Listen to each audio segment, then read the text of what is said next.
Take a look. What do you notice? What do you notice that's different from Monday's stream? It's Kumar Rocker Day. That shit sounds like a threat. What do you notice? Yeah, the shirt, which, you know, hey, I tossed around the idea of maybe selling this bad boy, but, you know, didn't get the response I wanted. No, come on. It's a center. It's a big center. It involves one of the greatest centers to ever do it.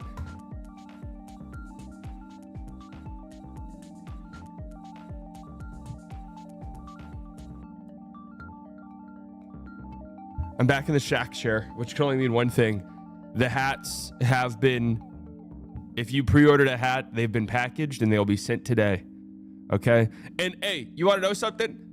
I was wrong. I thought that I shipped out 100 yesterday, by the way. So I thought that it said on the link 2 to 3 weeks. So I was thinking, all right, I really got to get these bad boys out. Like, I feel bad. I realized the link said 3 to 4 weeks. So this is top notch. This is top notch customer service, folks. Top notch.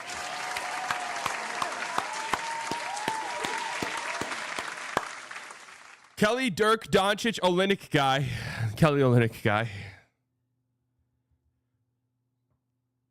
Let's see this. I have the best trade. Lakers, Gafford and Bana. 76ers, PJs and Lakers second. Dallas, Gabe, Vincent, Kelly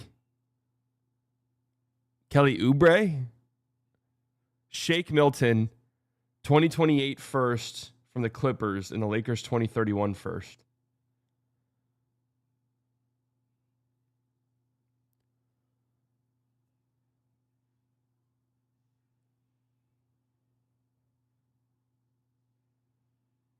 Why are the Sixers are giving up? Sixers are giving up a first for PJ. I doubt that they would do that, to be honest with you, especially a far out first, because they'll probably be fucking terrible by then. Hey, I'll be honest with you, Kelly Olynyk guy, that's not the worst. Should I wear my hat to the beach next week in Chicago? I'm thinking about taking my hat with me to Europe, and I'm going to. I do plan on. I'm gonna bring my camera with me to Europe. I think I've decided that. It's a little bit risky. It's a really nice camera. But I think I'm going to bring it with me to Europe. And I'll be taking videos. I think I want to do like maybe not a daily vlog, but, you know, something along those lines. I'll think about it. Take a second. Bing, matter of fact, you should take 4B and think before you fuck with little skateboard P. When is the shopping stream? I've already done the shopping. I have all the clothes. When do you guys want to do a try-on stream?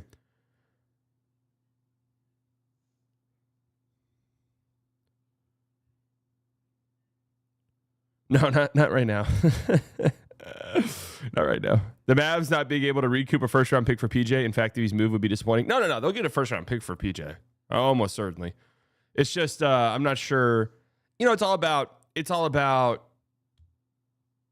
just the same way how, like, I'm trying to think of a center out there. Like, obviously, Nick Claxton would fetch you some first-round picks. Would the Mavericks trade first-round picks for Nick Claxton? No, because why the fuck would they do that?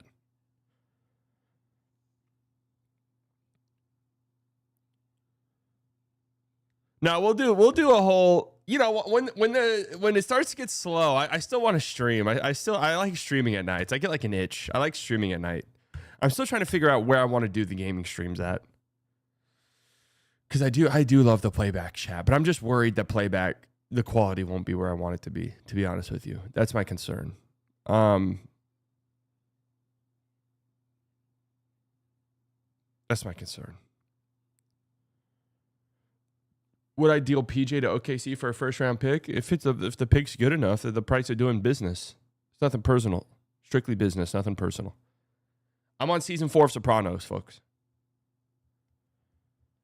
I'm on season 4 of Sopranos. Cruising through it. It is starting to reach that. It's great when it's great when shows you can sort of feel this buildup. And Sopranos was great from the first episode. But it's great when you can feel this buildup and it starts to reach these points where everything's kind of coming together. And it's just, you can just feel it. You just know the rest of the show is going to be a fucking banger because all of these things are coming into place. Now, and I like how Sopranos is very, it's, of course, it has, don't get me wrong, it has its like storylines. It's overarching storylines and stuff, but each season feels like its very own thing. I do kind of like that. Slightly, please pray for me. My wife decided to leave me and took the kids today. All right. Everyone keep slightly erect in your prayers.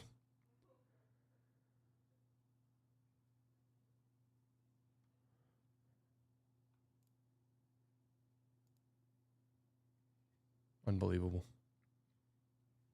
Maybe if you changed your name.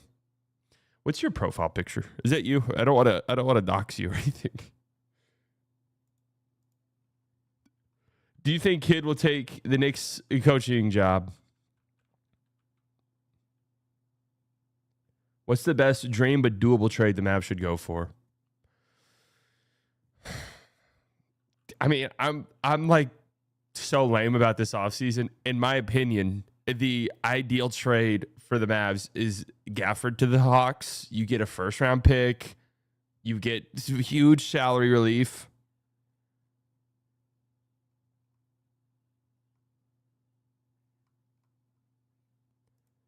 Now, I have seen some interesting reporting. We're starting to get there. I think so. Memory, it's coming together. Once the finals start, that's when you start to get like, all right, there's some real serious, substantial rumors now.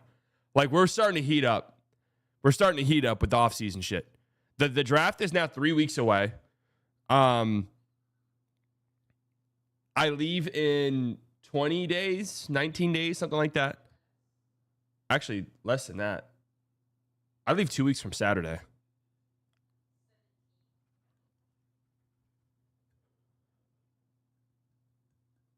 If Kid does leave, it's got to be Sean Sweeney, right?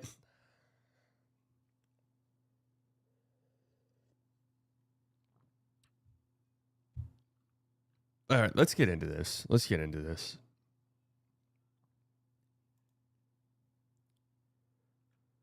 When we get our first move, it's not until the finals over, right? What? There were trades last year during the series, weren't there? Sometimes there are trades, but not right? Am I wrong? There were trades that were happening during the finals last year. I remember. Last trade, Lakers getting Michael Porter Jr. And what's up with the Bona stuff? Nuggets get Rui, Gabe, Vanderbilt, and Lakers. Dude, you could use some... Hey, Kelly Olynyk guy, the next time you put some trades in here, and I'm just being honest with you, next time you put some trades in here, okay, please use fucking commas. I don't know what I'm looking at.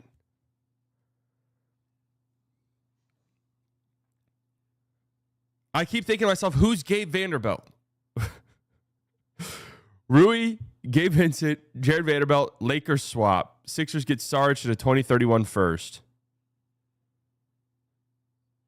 No, the Nuggets aren't doing that.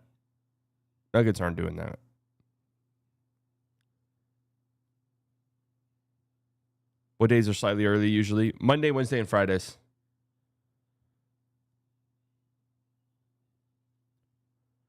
Herb Jones and Jose Alvarado to Dallas is something that would get you a point guard and elite point of attack defender.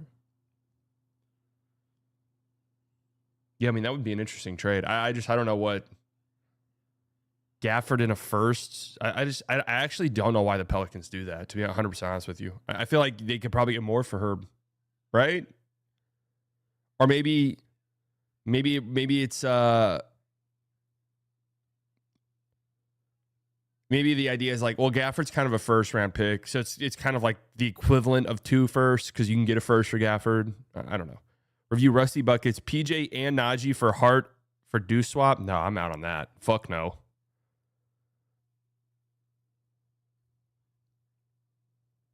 No, no, no.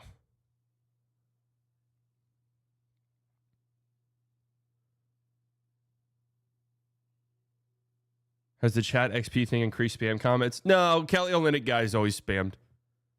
Now, I don't really understand it, though, because our guy Ronnie is number 1 right now, and he's not spamming. Kelly Olynyk guy is spamming. All right. Let's get our games going.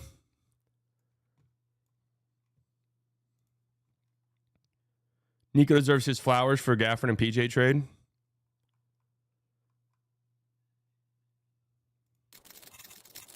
When are we ready to admit Nico is right? All right, here we go. What's the cuck chair doing here? Every stream has a cuck chair.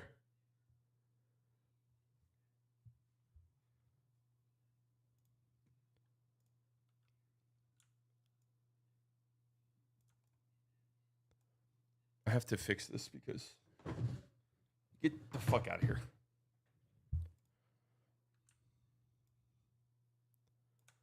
I'm gonna be honest. Hold on a second. I'm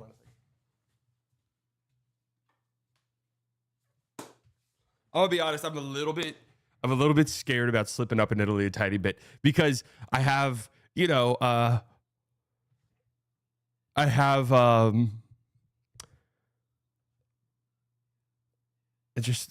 a bad time to watch Sopranos right before going to Italy.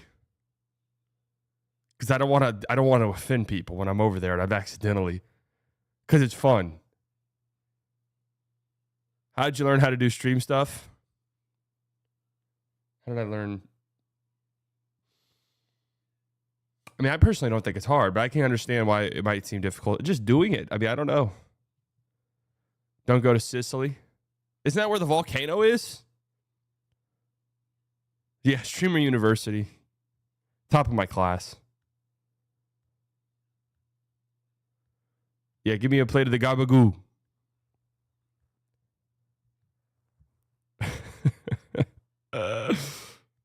What up, Levi? All right, let's go. Woke up this morning. All right, that's a great start.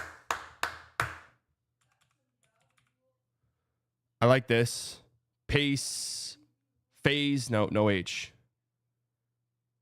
Classe. Emmanuel Classe.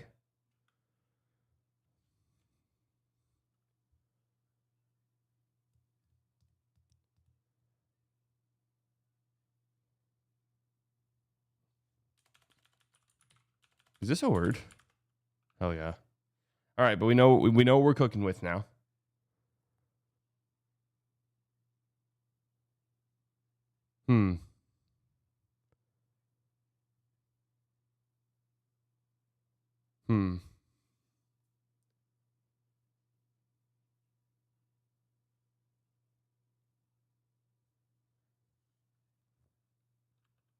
What could this letter be? What could the second letter be? There's no H, there's no L, there's no R. Those are the letters I would typically lean on here.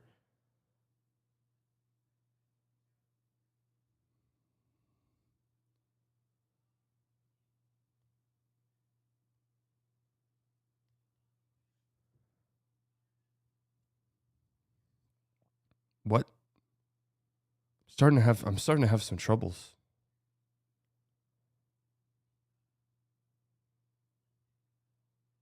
Starting to have some troubles here, folks.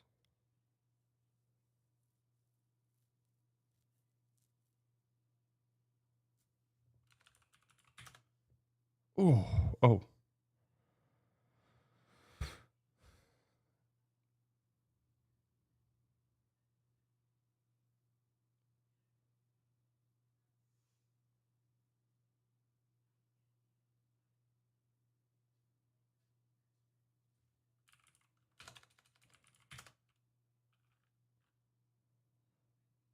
Okay. Slightly. Don't embarrass yourself now. Oh, cease. This has to be cease. Okay. All right. Guys, I got there. All right. I got there. It was a little bit concerned. I was a little bit concerned for a second that this would be a big time embarrassment, but we got there. All right, now here's a good one. All right, immediately. Hook. Peter Pan.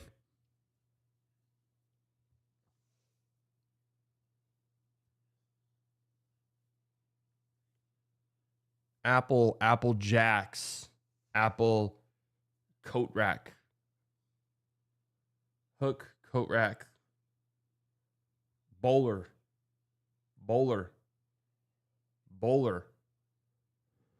All right, chorus, hook, bridge, refrain.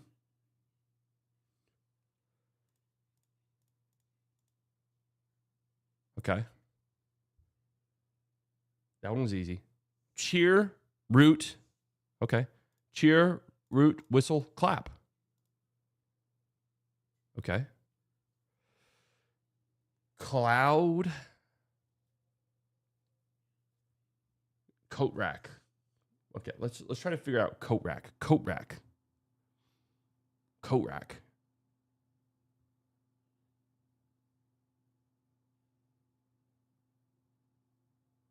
Console.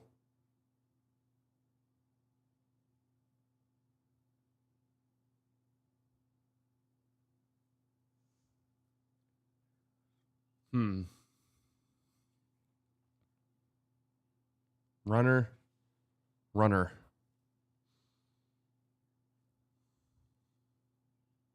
Bowler. Bowling green. Bowler. Bowl. No. Thought maybe there could be a like bowl.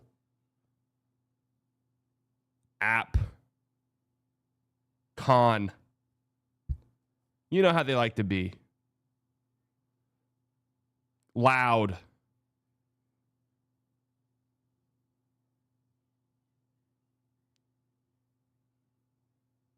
Am I fucking missing something here? Apple.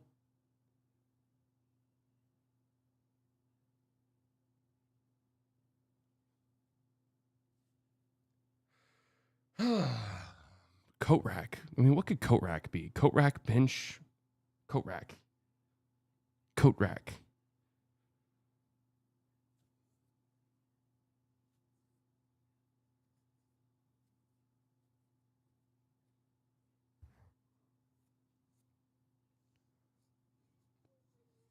Runner, bowler, console.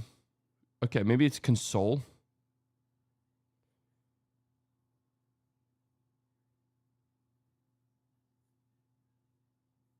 Pipe down. Nope. Pipe. Things you can beat people with. Nope. Bench. I'm not seeing it. I'm not seeing it, folks. I'm just not. Now, I could just throw a guess out there and see if maybe we can get it like one away. But I don't even know what could be related here.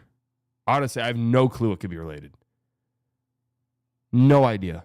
Now, I'm trying to think. I'm adding letters maybe. Pipe. Could there be a pie situation? Add one letter. Pie. If we add one letter to pie, it equals pipe. Now, is there another one that's similar to that?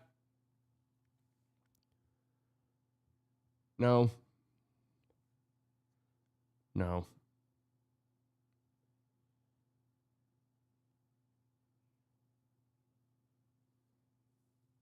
I'm looking. Console, bench, coat, rack. That's only 3.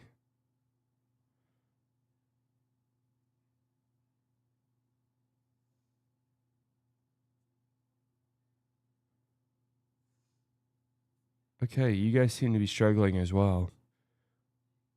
Cloud, apple, coat rack, pipe. Cloud, apple, coat rack, pipe. One away, actually. One away, believe it or not.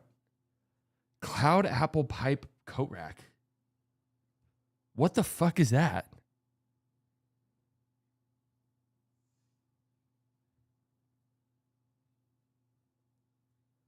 Runner, bench,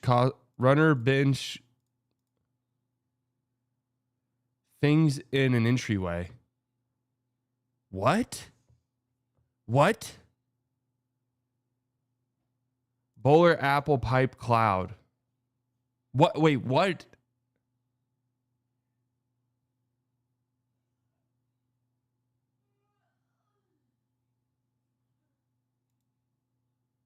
What's this one?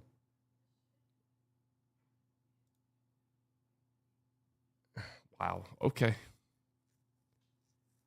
All right. That one was brutal. The only way we were possibly going to get that was pure luck. Pure luck.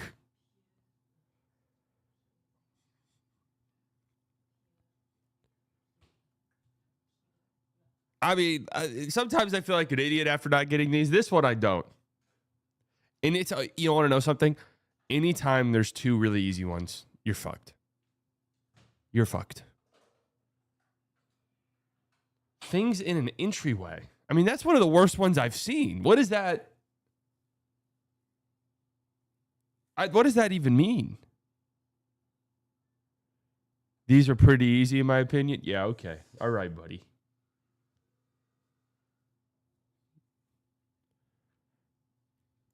All right, buddy.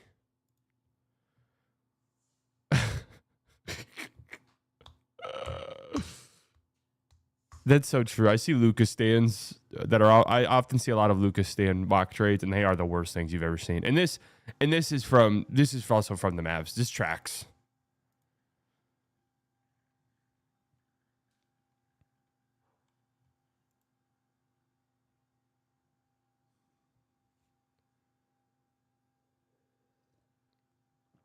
I can't believe this one. I can't believe it. All right, let's get started. Let's get it started in here. Let's get it started in ha. One of the craziest songs of all time. Actually, that's one of the craziest songs ever. And I think it was a TikTok, maybe it was a Twitter recently, a tweet. I saw the original version of that song, which I can't say, and no one should say. The original version of that song.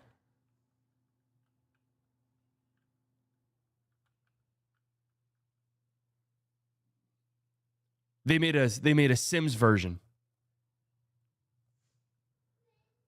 They made a Sims version. Oh, what the hell is this crowd next to me for? Because you're a king. I was laughing my ass off when I heard it. But, hey, man, like, it is. We made a lot of progress. That was not that long ago. Seriously. Do you like Black Eyed Peas? There was one song that's been stuck in my head recently by them. When I was younger, I used to like some of their songs. I like the I'm a bee. I like that version. I like that song. No, not my humps. I really like my humps. Tyler with the $4.99. Hope you have a great day heading to Vegas tomorrow. Wish me good luck. Good luck in Vegas, buddy. Win big. Win big. No, not my humps. My humps fucking sucks. I do like, where is the love? You know, I was like 10 years old when that song came out, and I was ready to join an activist movement for sure. So it worked on me in a lot of ways. I got a feeling. No, I don't like that. What is even Meet Me Halfway? This is their second biggest song.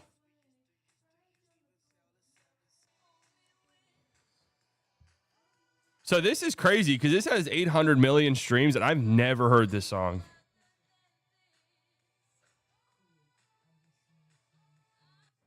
Oh, well, I have this on my liked one. Just Can't Get Enough. I fucking love this song. I loved it. Holy shit, I love this song. I just can't get enough. There was another song I was singing recently. It was a Fergie-centric one. Don't Funk With My Heart. I love that song. Don't Funk With My Heart. They've fallen off quite a bit, huh? Do they not exist anymore? No, they still make music, don't they? Didn't they just make a Didn't they just make a remake of Where's the Love and it was horrible?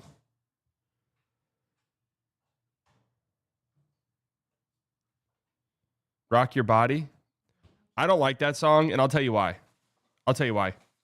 Rock your body, rock your body. Because Justin Timberlake has the quintessential rock your body song. Okay? And you like Rock Your Body by Justin. I call him Justin. It's so good that other artists should not even make a song called Rock Your Body. Just because that's like, it's like retiring a jersey number. It's like, all right, guys, songs titled Rock Your Body are off the table now. That song has been retired. Yeah, no, Justin Timberlake's one of the greatest to ever do it. And I don't give a fuck. I don't care. He's one of the best of all time. Okay. What goes around comes around is, I think, honest to God, I think maybe pound for pound the greatest song ever. I think it's probably in my top 5. I think it's in my top 5 favorite songs. And the Cry Me a River might also be in my top 5. Let me explain something about Justin Timberlake before we get started, like really deep into it. I've long said this, right? Happy Pride Month, guys. I've long said this. I give my parents shit for it, jokingly, of course, is that, how I know for a fact that you're born gay and you're just born that way is when I was 4 years old, my parents got me I'm a take it easy on me. When I was 4 years old, my parents got me a little stereo. Stereos were like on their way out. In my defense, they were on their way out. But they got me a little stereo, and an Nsync CD was the first thing. Was like the first thing I got into music was Nsync, and then I went to an Nsync concert when I was 5 years old. So yeah, so I'm a Timberlake stan for sure. Not really the new stuff, honestly, but like mid 2000s, 2010s.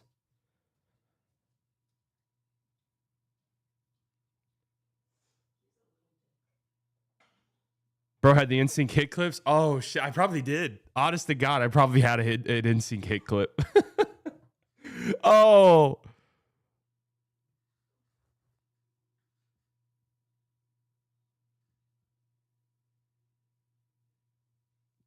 Wait, how does that tie back to the gay point? My parents were putting me on to boy bands as a 4-year-old.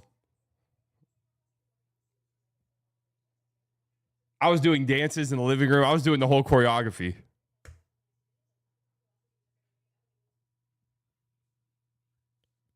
Thoughts on the song Tyler Hero by Jack Harlow? Is that song making a comeback or something? That's been in all of my like anytime I do the smart shuffle shit on Spotify, that song always comes into it.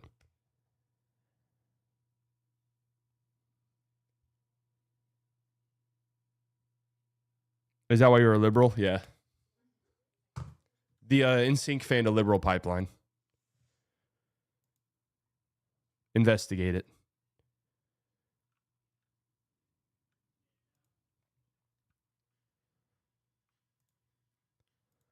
Good morning, folks. It is Wednesday, June 4th.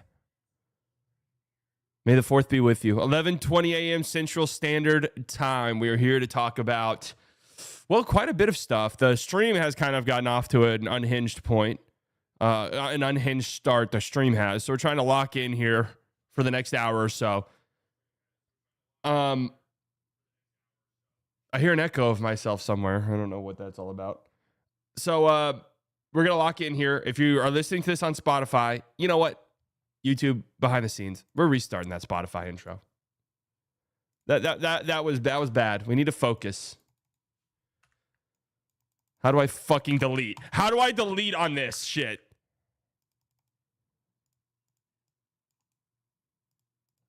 How do I delete? Delete.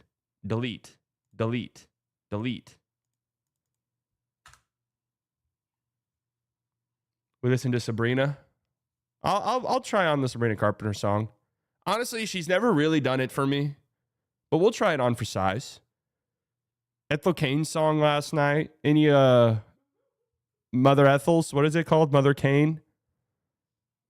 Any Ethel Cain stands in the chat? She's a little extreme for me. Any daughters of Cain in here? It's, when you do a whole album about cannibalism and you get 8 at the end, spoiler alert, it's just like, that's not going in my daily rotation of songs. Heard you bought a pallet of Sydney's bathwater soaps. Care to give us some? Hey, fully delusional.shop. Be on the lookout. Charlie XCX or whatever annoys me. I don't know why. Because you're not a brat. I mean, that's just it, Luis. You're not a brat.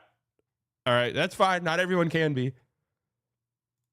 Good morning, folks. It is Wednesday, June 4th, 2025, 11:22 a.m. Central Standard Time. It's time to lock in. It's slightly early. It's the best basketball show on the planet. And also, quite frankly, if I'm being honest, top 7 or top 8 geopolitical show as well. So make sure you give it the love it deserves. If you're on Spotify listening, please leave a 5-star review. I mentioned a couple days ago we were very close to Joe Rogan. I misread that situation. We're a few million off of Joe Rogan. I'm not sure why I thought we were that close to that, but we are close to the Bruce Springsteen Barack Obama podcast. So please give me a 5-star review on Spotify. I don't even care if you think it's worth 5 stars. Honest to God, I'm going to be real. I don't even care if you think it's worth 5 stars. Just give it a 5-star review. I'm not in the market of constructive criticism. I don't want it. All right, give me a 5-star review. You understand? You're from Texas. You better enjoy some country music. Well, I got bad news. I fucking hate country music. Full stop. I listen to every single type of music. Country's off the table entirely. I hate it. I despise it. All right. And that's just the truth. Anytime I'm out on a boat with my friends or something and they start blaring, I had some help. I didn't want to do this all by myself. I'm just like, fuck. People listen to this shit. Anyways, bro, you went to Texas Tech University. How do you hate country? You know, the thing is I was born in a city in Texas. None of my friends listen to country music really. Like I never listened to it. No, I didn't live in the country. It's why I also hate ginormous pickup trucks. You live in a fucking big city. Okay, you're parking in an apartment parking garage. Why are you taking up 2 spots? Are you going to the ranch later? No, you're not, because you don't own a ranch. You want to know something? My family owns a ranch. I could have a big pickup truck if I wanted to, right? But I don't want it because I don't need it because I live in a big city where the roads aren't that big and I got to park on the street from time to time. Why do you have a ginormous ass truck? You don't need it. You're not on the farm. You know what? If I were a president, the first thing I would do is I would say, if you want to buy a ginormous truck, you have to prove in some capacity that you work on a ranch and you need it to carry hay bales around. Otherwise, you don't. What the fuck are you doing with that truck? Seriously. All right. That's great. 2 minutes into the Spotify portion of the stream, and we're doing great things. Okay. The NBA finals start tomorrow night. I honestly kind of hate. I think they should have the break in between, right? It's good for both teams, whatever. Apparently, the Pacers were stuck in a tornado or something. I mean, Oklahoma weather is insane. I do feel bad. Last year, whenever I went to the Mavs Thunder game, I was driving up to OKC and drove through this small town in Oklahoma. I forgot what it was called, but dude, it was actually genuinely tragic and very, very sad. They just got hit by a massive tornado like a few days before this, and it was devastating. It was the town was completely destroyed. It was like genuinely one of the most shocking things I've ever seen. So hopefully everyone in Oklahoma is all right as we get through this tornado season. It's always brutal. So anyways, that's going on over there. The Thunder are minus 750 currently. I think, weren't they minus 700 when we talked about this on Monday? So their odds have gotten bigger. So I live in Oklahoma City and was stuck on I-40 standstill traffic with tornado sirens blaring where people parked under an overpass. I actually saw a traffic clip of that. Marietta, Oklahoma, EF4 2024 happened April 27th last year. Yeah, that was almost certainly it. That was almost certainly it. It was kind of crazy to drive through. Like, I'm telling you, devastation. So, man, this episode's off to a hot start. All right, so I don't really know what to say about this series. I mean, what is there really to say? The Thunder should win it. The Thunder will win it. I said this in the Knicks-Celtics series, which, of course, I picked the Celtics. But I'll pat myself on the back a little bit here. I did say I thought that series would be more competitive than people thought. And the Knicks had maybe a better chance than some people thought. Again, I didn't pick them, but I'm going to give myself a pat on the back. And that's actually what I've learned is the best way to cover all your bases there, is to just be like, yeah, I'm picking this team, but who knows? Who knows? Right? That's like the best way to go about it. The Pacers do have devil magic. The Pacers need to steal game one. The Pacers need to steal game one. I think that's like the only pathway for them to win this series. Okay. If they lose game 1, they lose game 2. Hey, you're the road team. It's not that's kind of how it's supposed to be, but I don't think you're winning 4 of the last 5 games against this Thunder team. I don't even think you're going to win 4 of the last 6 games against this Thunder team. I think that's kind of what it boils down to. So you have to steal game 1. Have to steal it. Okay. And there is a pathway there. There's avenues there. Pacers get red hot from 3. We know this is a Thunder team that doesn't really shoot well from 3. They've shot terribly from 3 this postseason. They have guys who can get hot, but they're not a great 3-point shooting team. Their ginormous runs come off the back of their defense, forcing turnovers. This Pacers team doesn't really turn the ball over much at all. Their offense is operating at a high level, and they're shooting the ball incredibly well. They've been the best 3-point shooting team this postseason. So there's the path. There's the recipe. Is just have unbelievably hot 3-point shooting, and go on these runs where maybe you hit 4 or 5 threes. You go on this little 12-3 burst, but you just can't turn the ball over right there. Can't turn the ball over. Tyler with the 499. If Mavs didn't make the trade, you think they win it all? Honest to God, no, I don't. I don't. The shooting variance could remind me of Celtics Knicks. The thing, though, is that the Celtics game is sort of... The Celtics are a great defensive team as well, but their game is predicated... What they do is predicated on hitting threes. So when they have a devastatingly bad 3-point shooting game, they're easily beatable. The Thunder's entire thing is based on defense. Defense always travels, and defense isn't night to night. Right? Our defense doesn't vary night to night. It's pretty much going to be there no matter what. And I do think that, we've seen, even though the Pacers have had a dominant postseason run, we have seen instances over the course of some of the series they've played where they've been bogged down a little bit offensively. And by teams that, the Cavs were hurt. They took care of business there, though. The Knicks are not a great defensive team. They just aren't.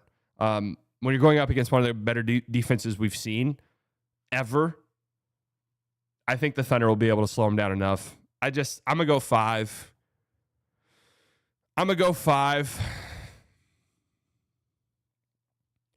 That's my prediction. I think the Thunder probably take the first 2 at home. I think game 1's going to be close. If I were to have any bets, I would say I'll take Pacers to cover the spread in game 1. That would be a guess of mine. Dude, what are some of these? Each team will score 30-plus points in each quarter. Plus 12,000? What?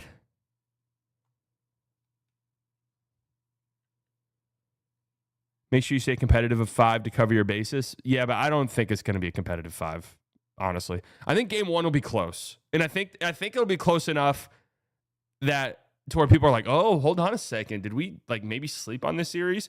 Then I think game 2 will be a blowout. I think Pacers probably get game 3 at home. And then the final 2 games will just be Thunder. That's my prediction.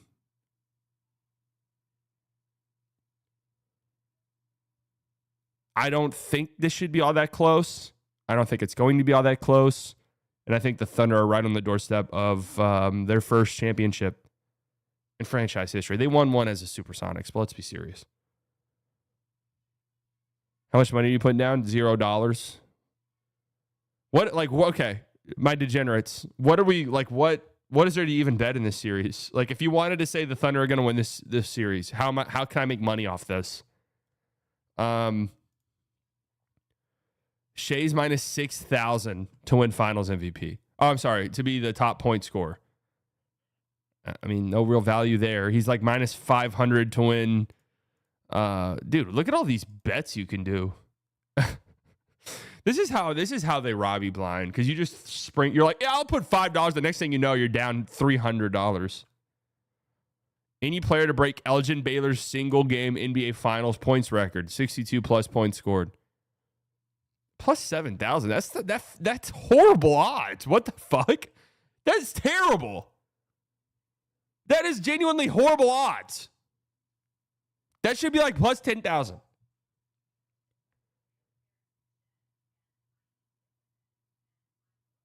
Either team to break Cleveland Cavaliers single quarter NBA Finals point record, 50 plus points scored, plus 2,900.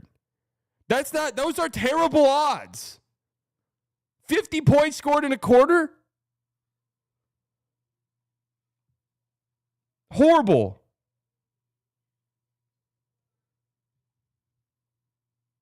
How do I just look at the regular stuff? Okay, here we go. Shea's minus 550 to be the MVP. I mean, no real value there. I guess this would have to be it, right? Like, I think Thunder gentleman sweep. Thunder 4-1s plus 210. All right, there you go.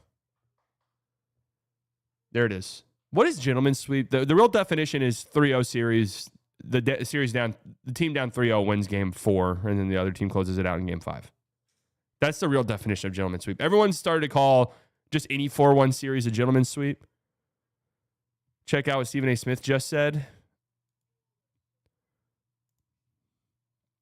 How do I look at that?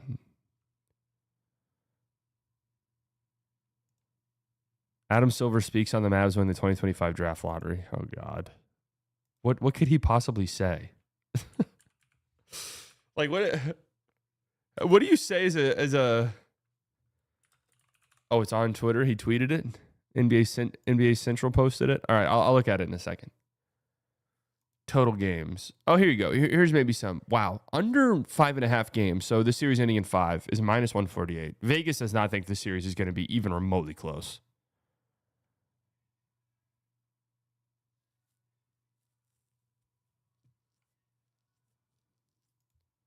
Vegas does not think this series will be remotely close.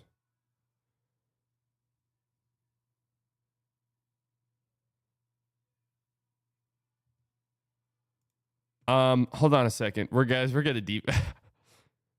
guys, we're gonna deviate really quickly here. Stephen A. Smith, this is a real clip. Head coach of the Knicks or head of state? All right. Can I ask the question? Would you rather be? So I'm reading this tweet. I know that this is a Stephen A. Smith quote, folks. I know that Russia's ultimate quest. I'm sorry. I'm trying to process this. This is a Stephen A. Smith quote. I know that Russia's ultimate quest is to recapture Europe, and I don't want that to happen. Therefore, I would help out Ukraine. Now, I'm already laughing because the overlays are New York Knicks, Tom Thibodeau centric. So I am wondering, how the fuck do we get there? I am wondering, how do we end up here? This is the classic. We joke about how ESPN always what is Russia's conquering Ukraine? What does that do for LeBron's legacy? Jordan would have enlisted in the Ukrainian army. Jordan retired from the NBA for 2 years to go play baseball. You don't think he would have joined Ukraine's military to help prevent Russia from invading Europe? He would have been over there. He would have been a commander on the front lines.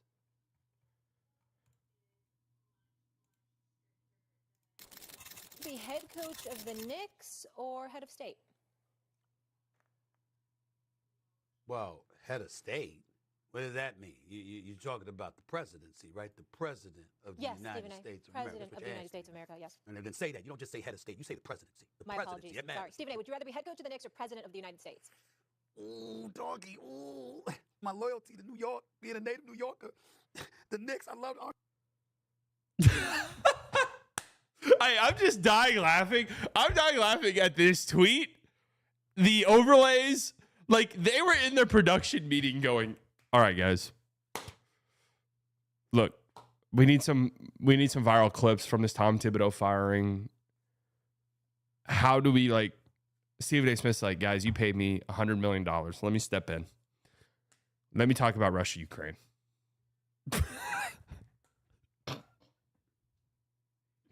Hold on. Let me get some shit off. Oh my God. It's a question you should ask China. Oh, this is one of the greatest pieces of media. Hold on, let me tweet out something. Boom. This is one of the greatest pieces of media produced in the last 8 to 9 years. just dead over the quote in the tweet and the fact that this came from a conversation.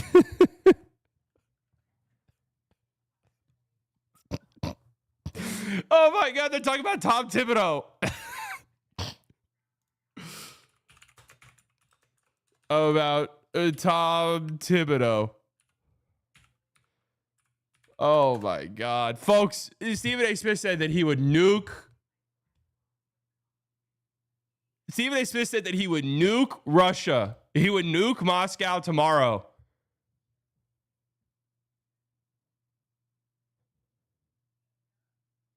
Stephen A. Smith that he would nuke Russia tomorrow because of Tom Thibodeau. Well, hey, this is why ESPN is. You know what? I'm giving a standing ovation.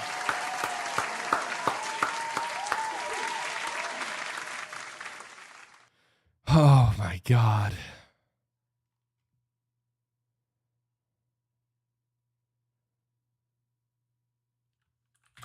The overlay saying tomfoolery. Stephen A. Smith insinuating he would nuke Moscow tomorrow. No, this is not Sintel.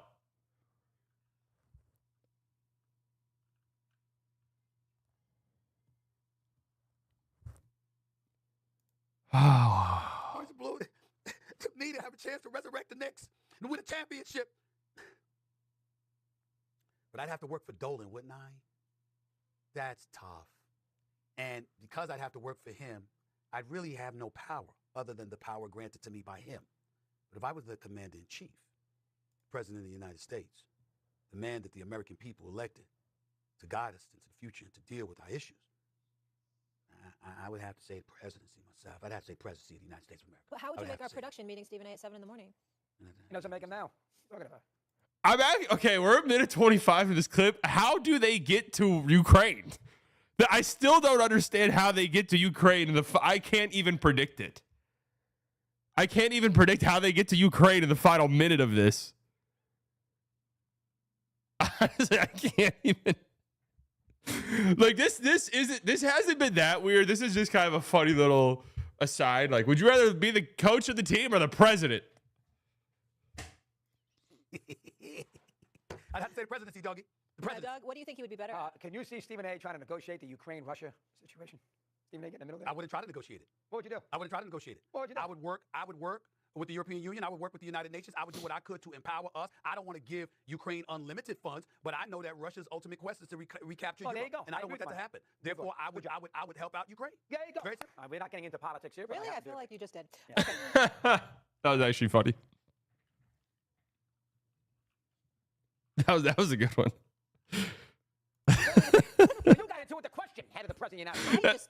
Listen, I'm just a rule follower, okay? He wasn't going to say the Knicks. He was going to say the president. Okay. I thought about it, though. The I'm Knicks, glad I asked the question. if Dolan wasn't there, Dougie, it might have been the Knicks. Yeah, I agree with that. That's actually, man, no one does it like ESPN. Honestly, I'm giving ESPN about a 2-week pass. I will not shit on them for what's inevitably going to be absolutely god-awful finals coverage. I will not shit on them for it. Oh, Shams bomb. This better be worth it. Shams nuke. All right. Don't spoil it for me. I'm headed to the desk. Heard. He has been unwilling to me to confirm, but league sources tell me that the San Antonio Spurs are De'Aaron Fox's I'm the source now. Just in, folks, live from the Slightly Biased News headquarters. The Phoenix Suns are hiring Cleveland Cavaliers assistant Jordan Ott as the franchise new head coach, sources tell Slightly Biased News Network. Ott has been an NBA assistant since 2012 and has a strong background of offensive and defensive creativity, player development, and communication. Congratulations to Jordan Ott.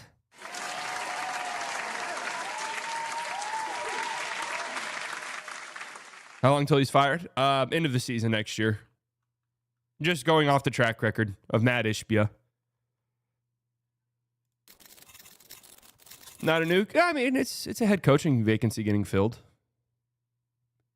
It's impossible to say. Nobody fucking knows. Anytime an assistant coach gets hired, no one knows how it's going to go. We don't know. We'll have to wait it out. It could work. It couldn't work.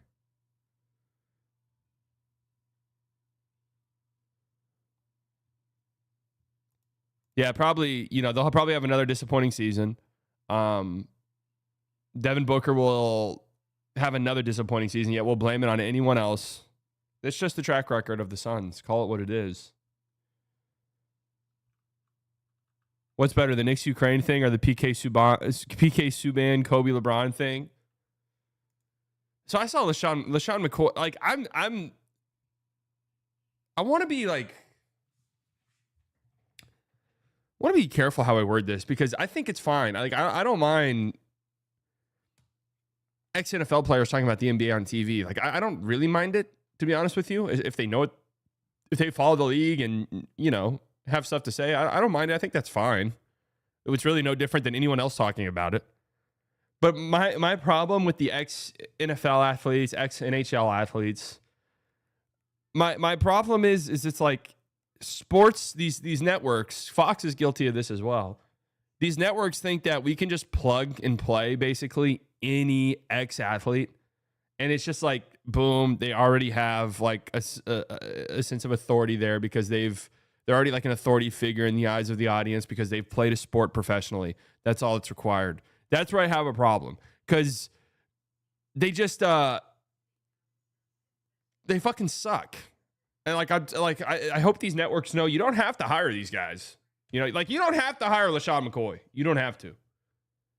Okay, you just don't need to.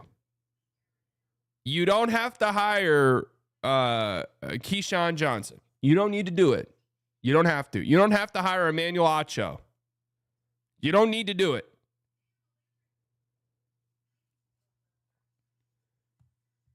I like Shannon Sharp. No, Shannon Sharp's good, actually. I actually think Shannon Sharp's good. Now, all of the other shit he's got going on, I don't know. But, like, Shannon Sharp is a very good media personality. Like, genuinely very good. Well, to be fair, they only have Kendrick Perkins, from what I understand, yapping about the NBA. They don't have Kendrick Perkins going on and doing Dak Prescott debates. Although I'm not sure. Could he? Is he?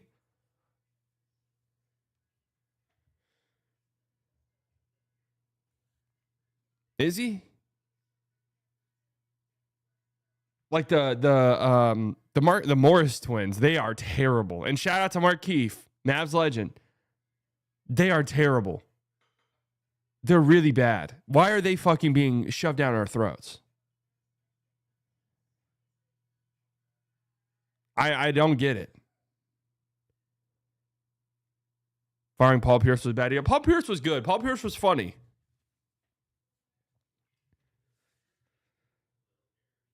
All right, well, this coaching news does segue us into the Suns hiring a new coach, does segue us into other ginormous coaching news, which is the news from yesterday. Tom Thibodeau has been let go. Surprising? I think so. Yeah, although it depends on who you ask, really. I follow Knicks fans who were not surprised by this. I saw Knicks people who were saying stuff like this was kind of a foregone conclusion almost. So, I don't know. They made it to the conference finals. We know that doesn't necessarily mean much. I think it's pretty clear and obvious that they felt as though maybe they weren't as close as being a conference finalist makes you think you are, right? No, I think that if you make the conference finals, you're close. Like, you're in the final four teams. You just need a few lucky breaks to go your way, and I know you don't want to rely on that. But you just need a few breaks to go your way to win the championship. You just need a few things to go your way, right? Because you have to be good to make it. I know you can get lucky and shit like that. But you do have to be a legitimately good team to win 2 playoff series. That's a difficult thing to do. There are players who have won MVPs in the last 5 years who have never done it. So it's difficult. Right? Exactly. You make your own luck in a lot of ways. That's 100% right. But then you look at it and, I mean, that Pistons series was a dogfight. A lot of those games could have gone either way. I almost every single Knicks person I know and follow is like pretty disappointed in the team, even though they won that series. Pretty disappointed in what they saw. Yes, the Celtics series win was fantastic, but they were trailing by double digits in 5 of those 6 games and trailed by 20 points at one point, I think in 4 of the 6. And the Pacers just kind of made quick work of them, even though they the game 1 obviously was a massive choke job, but the series never really felt up in the air after that. It felt pretty much over. Did you hear about Nico being name dropped in the Diddy trial? Okay, I'm steering clear of that one. Yeah, my tattoo guy is fantastic. I love chopping it up with him when we're getting tatted, but he's so obsessed with the Diddy trial stuff. He's so and he's an unk. You guys call me an unk. He's an unk. And he's like telling me AI slop shit. I'm like, all right. I don't think that's true. No, it's not real. But see, like, that's the thing is my tattoo guy would say something like that. Like, did you hear about Nico being in the Diddy trial? And I'm like, what? Okay. Sorry. Let's get into let's stay focused here. We've already derailed ourselves so much on this stream. All right, let's stay focused. So the Knicks head coaching job's available. How would you guys rank this head coaching job? So entering, we saw the. Is there more Sham stuff that's not related to the Suns head coaching decision? Entering the season, this offseason, you technically had the Nuggets job open, although it was always going to be Adelman. You had the Grizzlies job open, although it was always going to be their interim coach. You had the Suns job open. You had the Kings. The Kings went with Doug Christie, right? Have the Kings made a decision? They went with Doug Christie, correct? Knicks. You had a handful of openings, although most of them are just going to be taken by the interim coach. Where would you rank the Knicks job among those? Not a lot of those jobs are that exciting to me because the Nuggets are in this weird spot. The Kings are on their way to hell. The Suns are on their way to hell. The Grizzlies one's kind of interesting. They're in a weird spot with their roster construction, but there was some friction when he left Milwaukee, and the Nets tenure is kind of weird, but easily Kid's best tenure is the Mavs. It's not even close. No, yeah, it's not even remotely close. He went to the finals. I do think this Knicks job's probably the best one that's been available. You have a good team. Now, there's going to be a lot of pressure on you. That goes without being said. But you've got a good team. You've got an aggressive front office. Like, it's a pretty good situation to find yourself in. Unless, and this is quite possible, but unless there's some behind-the-scenes shit, and when I say behind-the-scenes shit, the Rick Brunson side, I'm interested to see if Rick Brunson's still involved in this team after the new coach makes his staff. Is there a weird nepotism dynamic happening with the Knicks right now that makes things weird? That makes it to where if you're a coach, you're like, oh, I don't want to fucking deal with that shit. Rick Brunson being hired would be hilarious.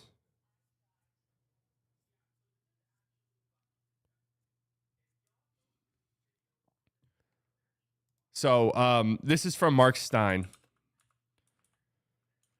The Knicks are expected to show interest in Ime Udoka, Jason Kidd, while Johnny Bryant and Jay Wright are considered presumed candidates. So, of course, you have Jay Wright, who I'm sorry, I'm not like super plugged into college basketball. He's retired, correct? Jay Wright's just like not coaching anyone.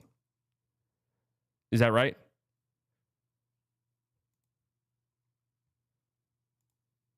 Of course, you have the Villanova connection there, which I'm not quite sure. What's the track record for these coaches jumping from college to the NBA? Doesn't feel great. You can point to Brad Stevens, but that feels kind of like the exception to the rule, right? Ime Udoka. I'm gonna be honest with you. I like what the Knicks are doing here. Billy Donovan. I mean, he's one of the longest tenured coaches in the league currently. I like that the Knicks are like, hey, we're the fucking New York Knicks. Like, we want Ime Udoka, and we're going to try to get him. I like that. I respect that. I don't think he'll leave. I think he's just incredibly important to the Houston. But I like it. I like that they're interested in that. Kid is interesting, obviously. He's got ties to the Knicks. He played there. He finished out his career there. I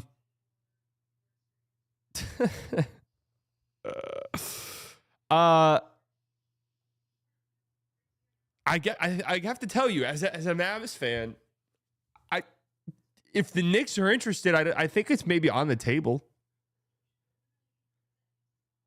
I think it's maybe on the table. I would say probably not. I think Kid is in a very, look back to Kid's time with the Nets, time with the Bucks. Whenever he left, there was a common through line, which was this guy wants a lot of control within the team, and it kind of leads to these weird power struggles, and it just muddies up the situation. And it's why his departure from both of those franchises ended unceremoniously and basically on bad terms.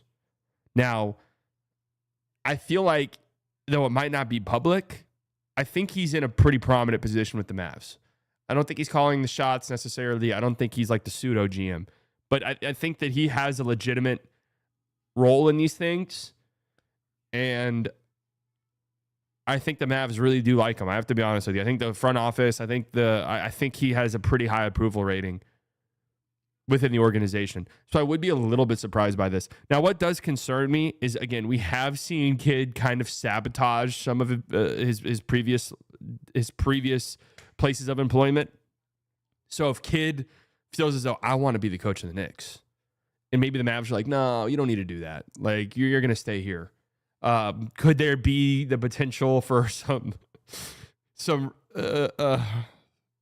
rocky waters ahead? Maybe. Jason Kidd being on a media tour at the Mavs and leaving for the Knicks would be so funny. I think it's possible. I wouldn't say it's likely, though. I think it's much more likely the Knicks go after, Johnny Bryant seems to be. Is there like a place for odds for this? Johnny Bryant seems to be kind of a clear-cut, obvious choice here. Clear-cut, obvious choice. One of the finalists for the Suns job, has ties to the Knicks. One of these guys who's just mentioned in all of these potential head coaching vacancies. My bet currently would be him. It just makes sense. What do you think the Knicks would have to give up for him? Am I wrong in assuming at least one first-round pick? Yeah, I'm not sure how that would work. Would they trade for him, or would they just kind of be like a mutual, Kid goes to the Mavs and said, hey, I will fuck this whole entire thing up if you guys don't let me go to the Knicks. Basically, relieve me of my contract and let me sign with the Knicks. I'm not sure. I don't know. Why on earth are they not looking at Malone?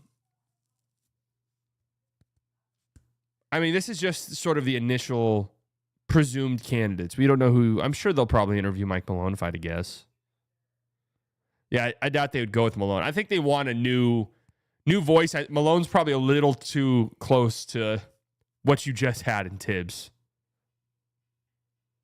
I can't see Kid leaving. He's too close to Kai and AD. Plus, he was complicit in the trade. It's not like he was upset about it. Yeah, I just can't imagine Kid leaving. Honestly, I think he's in a spot here where his job security has to feel pretty fucking good. You have survived 2 non-playoff berths as a coach on a team that wants to contend for a championship. For half of the seasons you've been with the team, you haven't even made the playoffs. Fuck that. You haven't even, I guess they did make the play-in this year. You haven't even made the playoffs in 2 of those years. Now, in the other 2 years, you made the conference finals, and in one of them, you made the finals. So, but wouldn't Taylor Jenkins be exactly what they want and trusting the bench? I think it's kind of clear from this they don't want to go after the fired coaches market. Mavs could go 30-52 next season, and Kid is still probably safe. Now, the Cooper flag, winning the lottery and getting Cooper flag, has probably extended the potential, the expiration date of both Nico and Kid. Like, that's just, when you get a young guy like that, you're given a little bit more leeway, I think. Would Mavs go to Sweeney if Kid wanted out of the Knicks? It's possible. It's 100% possible. 100% possible. Now, I'll say this about Kid, because I saw, and I tweeted this out yesterday. I wasn't even meaning to make like I can't believe this is true. I was just saying how crazy it is, the turnover of the coaches in the NBA. The fact that Jason Kidd is now the 9th longest tenured coach in the NBA.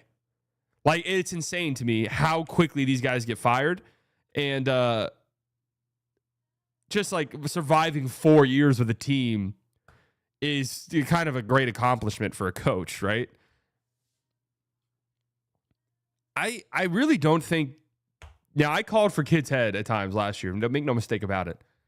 But I think it's fine that Kid hasn't been fired. I really don't think he's done any like super big fireable offense. Just to be honest with you, because I saw people that are like, I can't believe this. I can't believe he's still here. It's like, is it really that shocking? Like, I thought he did a good job this year. Honest to God. I thought Kid did a good job coaching the Mavs this year, straight up. I know that they had a losing record. I know that they missed the playoffs, but their injury, the injury situation they had, even before the trade, was one of the craziest I've seen. I mean, it was insane what they were running out there. And I never felt as though the team quit or gave up or packed it in. And I think that's a lot of times you have to look at coaching when that happens. So I thought he did a good job. Kid is going to go down as a GOAT if we win a ring. I see it in your eyes. You're feeding for KD's slop. I am. I'm not going to lie. I saw some KD news this morning. I was like, fuck yeah. Let's go. Let's go. Yeah, and honestly, I don't know how you can look at what the Mavs have done in the playoffs under Kid and not be like, this guy deserves, I think, a little leeway. I have to be honest. I do. I know some people hate him, whatever. Was he complicit in the trade? Abso-fucking-lutely he was. Yes. I don't believe any shit you hear otherwise. Absolutely, Kid was implicit in the trade. Yes, he was. Yes, he was complicit in the trade. But his track record in the playoffs as a team that has only been favored in, I think, one of the series that they've won is quite remarkable.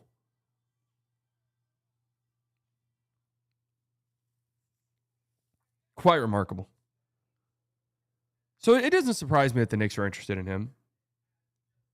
It doesn't surprise me. I'd be surprised if he goes there. I think Johnny Bryant feels like the obvious one. His name's popped up a ton. Kid has a lot on the line. Next playoffs, no matter what seed they are. If they go out round one, people will pin all the playoff success on Luca. Yeah, I also think it's possible if the Mavs have a rocky season this upcoming year, I don't think Nico will be fired. I think Kid could be fired. I think that's possible. Nico's job security has been extended with the Cooper Flag thing. If he leaves, who do you want to replace him? If Kid leaves, I don't know. I'm the coaching stuff. I don't know. I'm like I don't know. Kid's a playoff riser. He maximized two-way players like B. Will, Kessler, and Kai Jones. The Kid slander's just yapping from the casuals.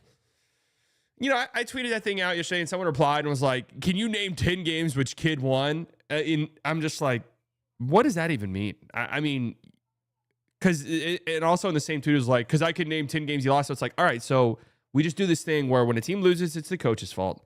When a team wins, none of the success goes to the coach. Like, it's just like, name 10 games Kid won. Like, what does that even mean?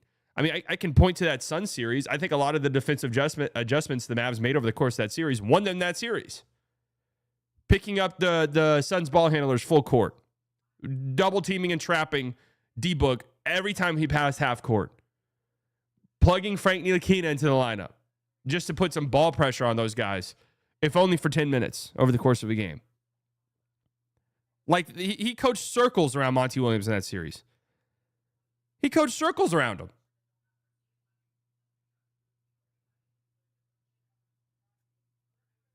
He just did.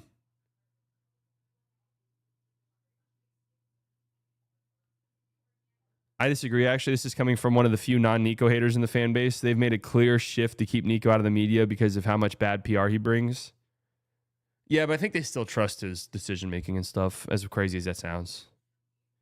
Coach circles around Monty Williams isn't saying much. This was the year Monty Williams won Coach of the Year. So, I mean, I agree with you ultimately, but out-coached by rookie Missoula?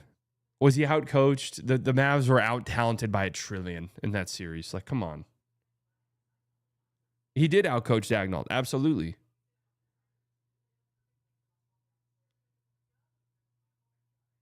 Absolutely.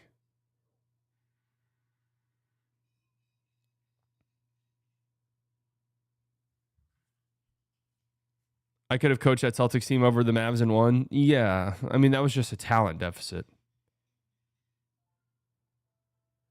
So you guys know I'm a little bit more lenient with Kidd than most. I think he's a good coach. I think he's done a good job. I really do.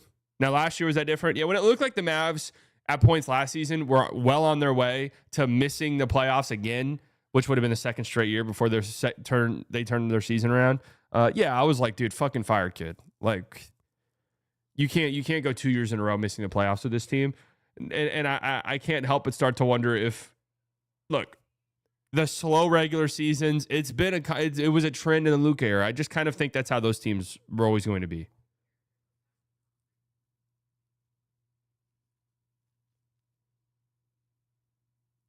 That's just it. Do you prefer Exum or Dinwiddie? I mean, I'd rather have Exum with this current group for the Mavs. I actually hope the Mavs bring back Exum. That's actually become a thing for me. I hope the Mavs bring him back.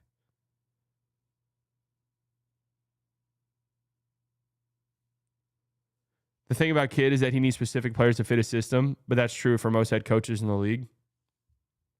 Yeah, I mean, absolutely. And kind of similar to how Rick Carlisle's superpower is that he's always able to maximize the guards. That was the case when he was with the Mavs. Been the case as a member of as the head coach of the Pacers, obviously. Always able to maximize guards. And what makes Rick such a good coach is it doesn't, like, he can adapt his coaching style to whatever's on his team, right? And that's why he's one of the greatest coaches of all time. Absolutely, Rick Carlisle is. Genius. Kidd is able to maximize defensive players. He just is. Kidd did a 10-time better job with Brunson and Luca. Yeah, but Rick had baby Luca and baby Brunson. And baby KP. And I'm not saying baby is in young. I'm saying KP acted like a fucking baby. Okay? So I'll give him a pass there. Like, what could have Rick done differently with Brunson to make Brunson not be a pumpkin in that series against the Clippers? Anything? The only failure Rick ever had as a coach in Dallas was Porzingis. Yeah, but again, I mean, I think that was just more KP. I think it was just a fucking baby at the time.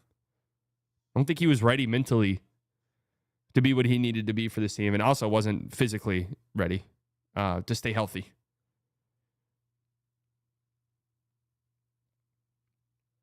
Were they really that much better just 1 year after Rick left, or did they have to do that with Kidd?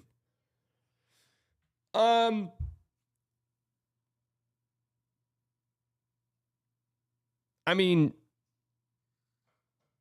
I've been thinking a lot about that Suns series recently. Been thinking about it because it's just insane. The Mavs had no business winning that series. Just none. The 3 games they lost, they got destroyed in. And granted, the 4 games they won, they destroyed the Suns. That's one of the weirder series we've had in quite some time when you really sit down and think about it. One of the weirder series we've had. And also, Suns weren't that good. Maybe they weren't as good as their record might have indicated. But, like, that series was so bizarre, man. All 7 games were blowouts. It was like one of those rare 7-game series, but it wasn't a good series. It really wasn't a good series. Yeah, when the Mavs, all 3 games the Mavs lost, it felt like the season was done. All 3 of them. It was like, this season's over. Like, they're getting fucking annihilated.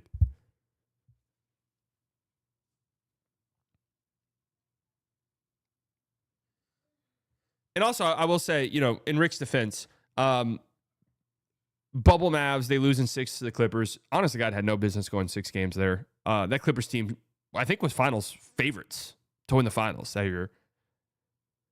That's, when a young team makes the playoffs for the first time, usually they lose in round 1. That's usually how it goes. And that Clippers team they took to 7, they had zero business going to 7 games with that Clippers team. Zero. No business. Bubble Mavs went up 2-0. No. That was the 2021 Mavs that went up 2-0.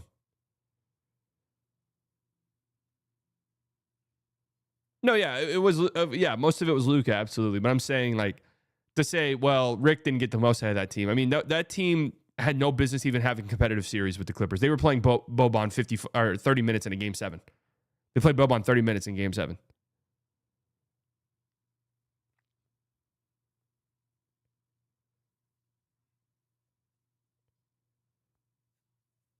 It's actually insane how much the Mavs overperformed with how poop the rosters were. And when we finally had a good roster, we ran into a historic Celtics team. Yeah, that's how it goes, unfortunately.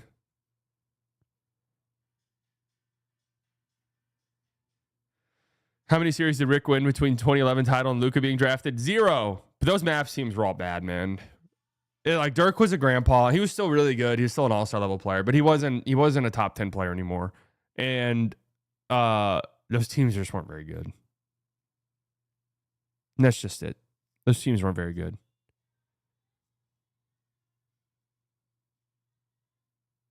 Second Clipper series was the best playoff Luka we've ever seen. Absolutely. That was the best we've seen him in the playoffs, I think, by far. That series was like, this guy might be the greatest player to ever play basketball. that was like the roster building failed Rick. Oh yeah. The Mavs post 2011, it was a fucking nightmare. 2024 Western Conference Finals was the best. Nah, that Clippers series was some of the most insane shit I've ever seen. Which is actually crazy to say because I do think in the end he got outplayed by Kawhi. That was. I hope that series gets remembered. I do. I hope that series is a series you look back on in 20 years. And you know what? I'll make it a point to make it be so, because Kawhi's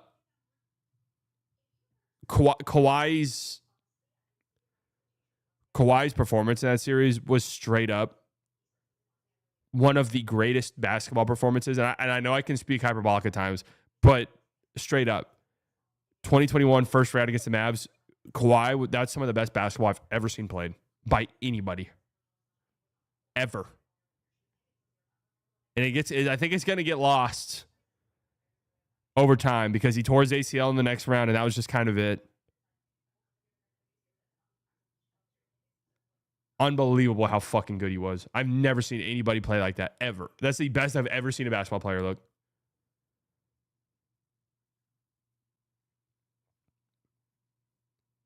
Then getting injured back-to-back playoff runs post-Mavs series. Yep. I mean, this was this past series against the Nuggets was the first time since then that he finished a playoff series.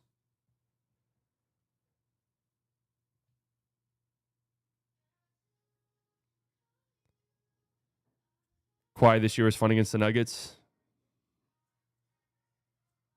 He was. I mean, that was nowhere close to peak Kawhi.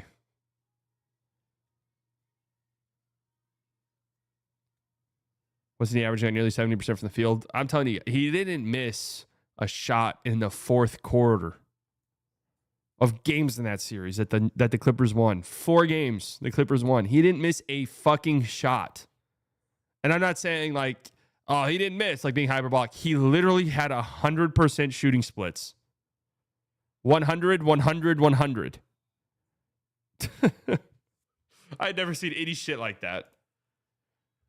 That was also when it was clear and obvious. I was like, this has to be Luka's number one thing moving forward. He has to develop to where because the reality is Luka in the fourth quarter can fall off at times. He has to get to a point where he can operate like that in the fourth quarter of games. What's the biggest what if? Never injured Kawhi or D Rose?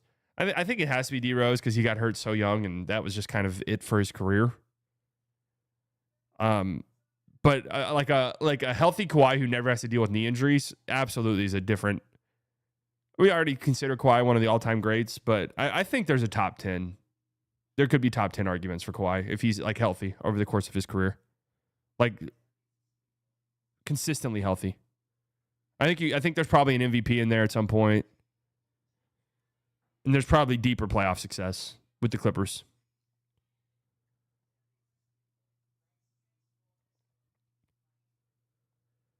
Kawhi doesn't have the regular season usage rate as Luka. That's a different. Imagine if Luka was like 27% usage rate player in the regular season, how good he'd be late. Well, that's how Luka likes playing the game, though. Like, let's be very clear about that, because this was an argument I kept having, because I kept fucking saying and would get shit on by Luka stands when he was still on the Mavs, that I was like, hey, man, it's better for Luka to lower that usage rate. I had this whole argument earlier this season that Luka's usage rate too high, and it's good. Everyone was crying, they have Luka playing shooting guard. They have Luka playing power forward. And I was like, dude, it's good that he's not bringing the ball up every time, and it's good that his usage rate's lower. It's good. It's better for him. It's better for him over the course of games. It's going to be better for him over the course of the season. And everyone was fucking crying and upset about it. That's how Luka likes to play. He likes having a 30% usage rate. It's how he likes playing. It's how he likes operating. He's not good off ball. He doesn't do anything off ball, actually.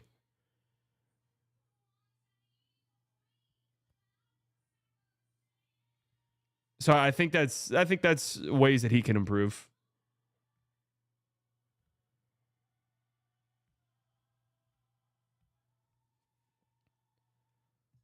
Those are ways he can improve. Because you can say that guys have lower usage rates or whatever, but sometimes that's by design. And you know, being a good off-ball player is a skill. And Luka has no excuse to not be a good off-ball player. He's too talented. His catch and shoot stuff's gotten much better over time, which is good.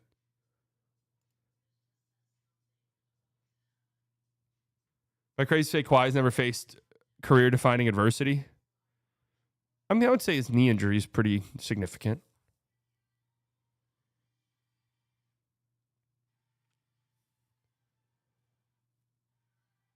Why I wanted Kyrie on ball more, I think my pushback with your take is that Kyrie was hand-waving to Jane freaking Hardy during non-Luka on-ball minutes.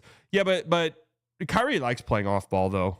That's like his thing. It's kind of opposite at times with Luka, where it's just like, yeah, there's times with Luka where it's like, man, can we come off the ball a little bit? Like, it just might be better to come off the ball. Kyrie is a little bit different because Kyrie wants to get everyone going a little bit.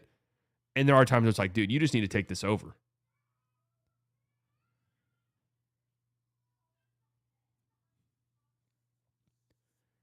We'll be back doing videos when Flag debuts in Summer League. Yeah, we're going to have videos.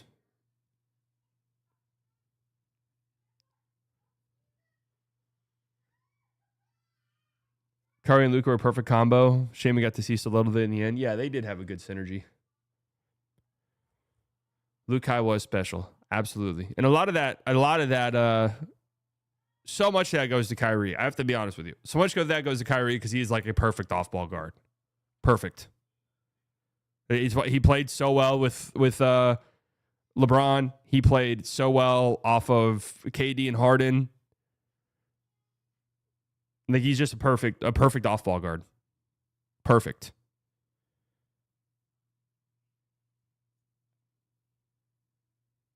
Would you be open to trading the first pick? No.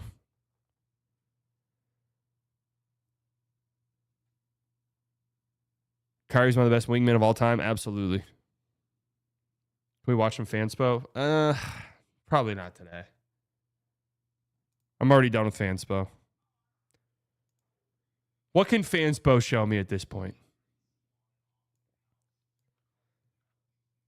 Decide what we're gonna eat for dinner today? I don't know. I need to go to the Heb.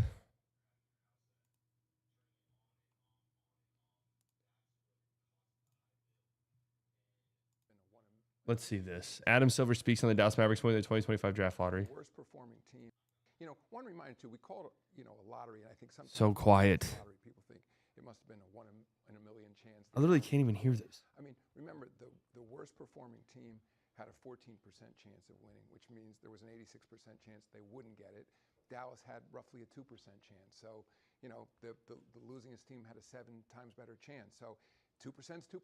It's going to happen. And when people say, and therefore the lottery was broken, I have a different view, which the purpose of the lottery is to disincentivize teams from tanking.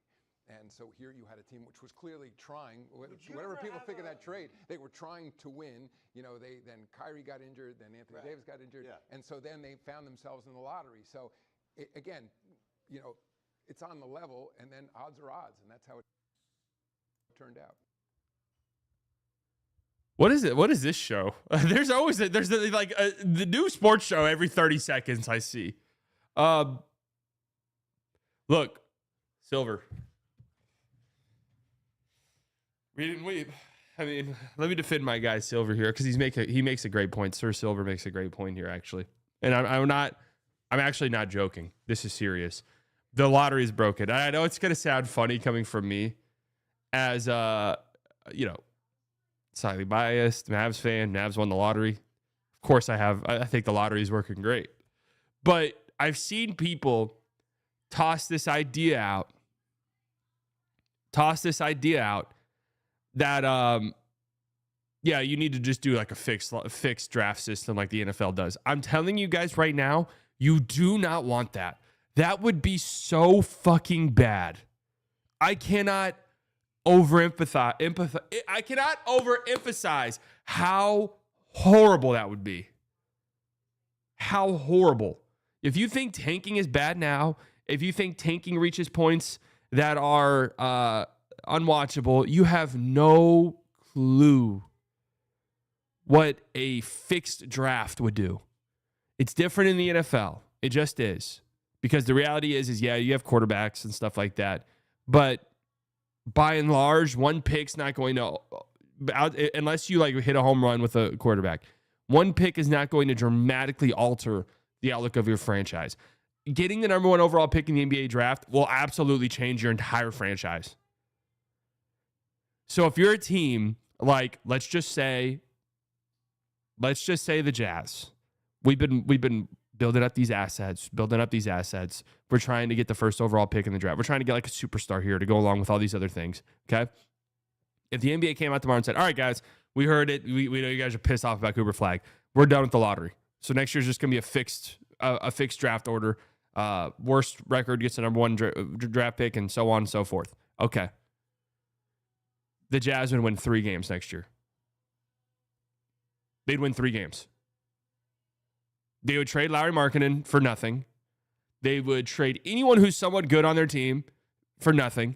And they would win 3 fucking games.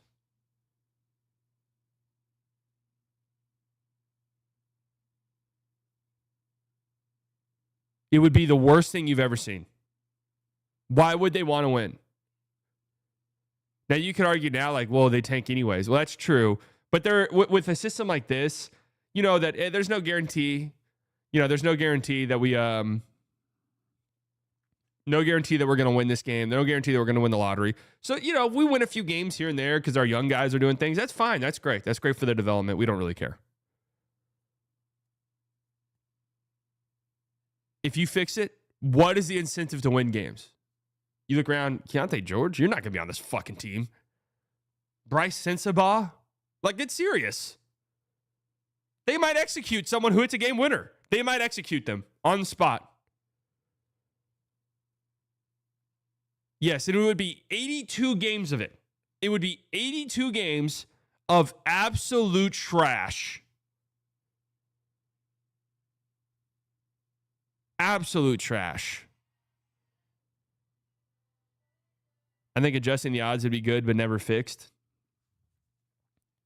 What if all 30 teams just had the same odds? Guys, there'll be no tanking. You might as well just try and be good.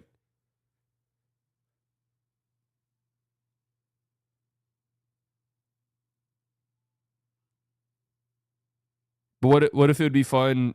But it would be fun seeing fan bases cheer for that last loss. No, it would not be fun. It would not be fun.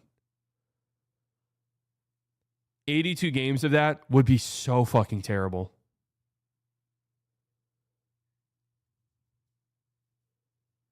The lottery will never be perfect. People need to get over it. Yeah, people will always be pissed off by lottery results. People will always be pissed off. That's just the reality. MLB's new lottery system is crazy.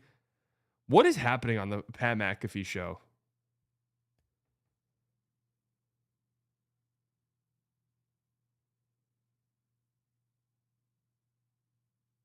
This is it'd be funny if every single pick in the lottery was done through a lottery instead of the top 4. Maybe lower the lottery teams is the only good solution.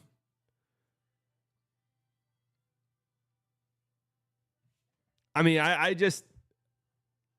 don't know. I can't, like, the reality is just my opinion on this is just going to be so jaded because of the Mavs winning the lottery. Like, I just don't, I won't have an opinion that, my opinion's just going to be, my opinion's just going to be that I like the lottery. That's just it. And I don't think you guys get it. They have to have a system that does not incentivize full 82 game tanking. And I know teams already tank, like I get it. But I don't think you guys get how, even if you were to do like, all right, we're changing it to where there's only 8 teams. Like only 8 teams get odds. And maybe we change it to where the top 4, bottom 4 get like 20% odds. Right? And make it to like, even if you're in the bottom 8, you're next to, it's next to impossible for you to win it. The tanking's still going to be out of fucking control. It's a great system, Mavs fan. I mean, think about the teams, though, that have been very successful in recent years. The Celtics had great lottery luck, absolutely, with Tatum and Brown. They had fantastic lottery luck. Thunder hadn't really lucked out in the lottery. Them getting Chet was absolutely them lucking out. But outside of that, they built their team through the Shea trade. The J-Dub pick was a home run. That was 12th overall pick. And just up and down, Case and Wallace, big difference maker for them. Drafted him 12th overall. Caruso, shrewd decision making there. Hartenstein, just good job managing your cap to where you had $30 million to give a player in the offseason. They play one top 10 pick, Chet. Yeah, exactly.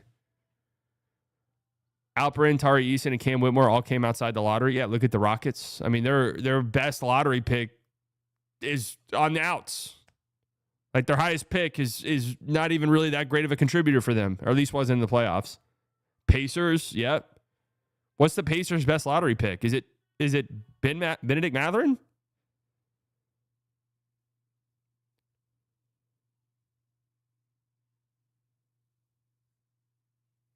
Wasn't Benedict Mathurin 6 overall?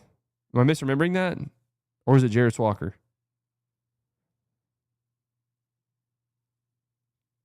The Knicks, same thing. I mean, Cat obviously, but they traded for him. Warriors, same thing. Like, the lottery stuff's just an excuse. We see teams build successful teams all the time without having great lottery luck. It's just kind of an excuse, I think. I've actually changed my stance on the Jazz. I think they've actually done. I mean, they have future assets, but what the fuck do they have to show for it? I actually think they've done a terrible job. They keep getting compared to the Thunder. They're doing what the Thunder did. The Thunder had Shai Gilgeous-Alexander. The Jazz have no one. The Thunder has Shai Gilgeous-Alexander, and by 2020, I'm telling you guys, if you were paying attention, or if you listened to me at all, by 2020, it was quite apparent what Shai Gilgeous-Alexander was. Now, I didn't, the MVP, that's all one of the most efficient scoring guards, highest volume scoring guard, 30-point per game guys the league's ever seen. That, I don't know if that was really what we saw, but we saw a fantastic franchise player in Shai Gilgeous-Alexander. What do the Jazz have?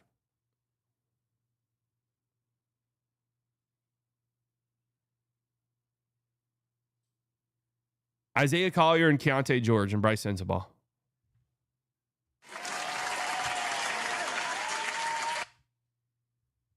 Oh, and Cody Williams. On the Johnny Davis career arc, Cody Williams.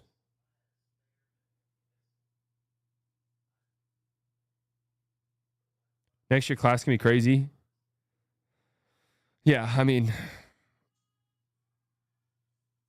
I've been pissed off lately thinking about the Jazz because there was those reports that they could have gotten like 5 first-round picks for Lowry a year ago. Why the fuck did they not do that? Why did they not do that? What possibly could they have thought? Like I thought it then. I don't understand it.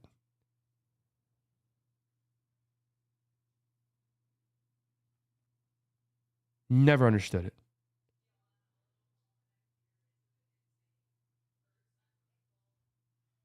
Five picks from who? Weren't there reports that he was getting, like, teams were going to offer shit like that? I vaguely remember, and I don't even think this was a real rumor, but I vaguely remember there was like, should Portland trade the 3rd overall pick for Lauri Markkanen talks? I think that was before the Dame trade, right? They traded Dame after that draft, didn't they? Warriors.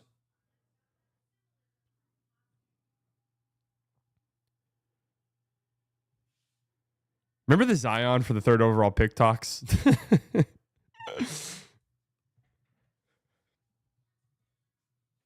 Yeah, Dame got traded. That's right. Dame got traded late September. There was a while where it felt like the Blazers were going to try to trade the 3rd overall pick for a player. Or was it the 2nd overall pick? 2nd overall pick, right?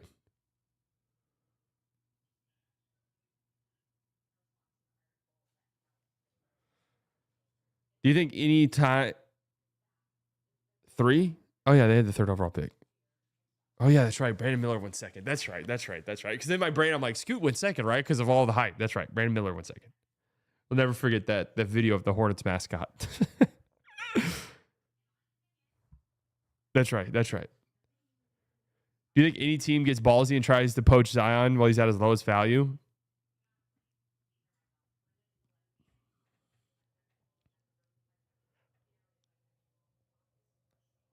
Maybe. What is that like? Was Zion? I mean, I'm sure Zion's values dipped a little bit because of this, but what was even his value before? He's an alleged rapist. Y'all, no one's trading for him. So I've got bad news about some of our favorite team in here. A lot of our favorite team in a trade that they made for a young guy who they traded for in 2019. And there was current allegations going on at the same time. That was a thing? No. Maybe go back and look at the Kristaps Porzingis timeline.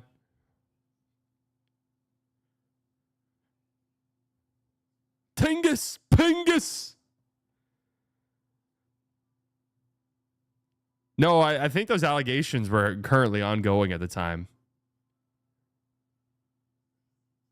Maybe I'm misremembering it, but I'm fairly certain.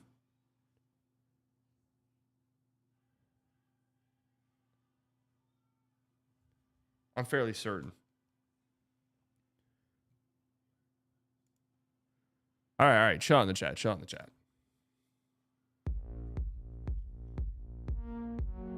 Tyler with the $4.99. Unc, break it to me straight. Who the Lakers getting for center? Also, would you take Kaysen over Lively with all the injuries? No, I think I'd still rather have Lively. Who are the Lakers getting for center? Every Lakers, because I listen to Lakers podcasts because I am just so infatuated with their offseason. They all just feel like it's Gafford. Like, they just feel like it's Gafford.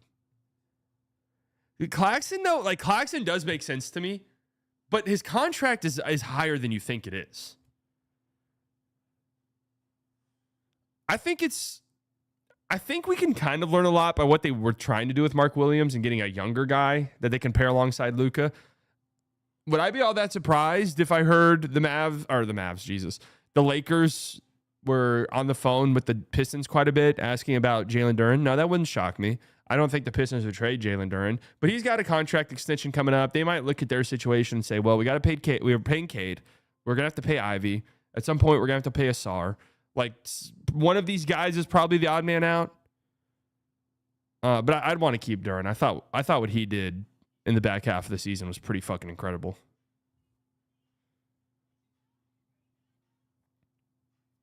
Didn't you say you're not talking about Luke anymore? I don't know if I ever said that. But I think probably what I said was I'm done like doing long segments crying about the trade, which I haven't done. I don't know the last time I've done that. We'll talk about the Lakers and stuff because they're a very interesting team this postseason or this offseason. Mitchell Robinson. I've thought more and more about the Gobert thing.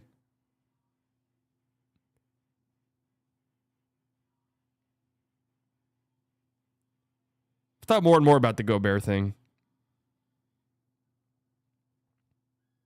You think Denver's a good Zion destination? No. Would you still be happy if Luka won a chip or MVP? Yeah, why wouldn't I be?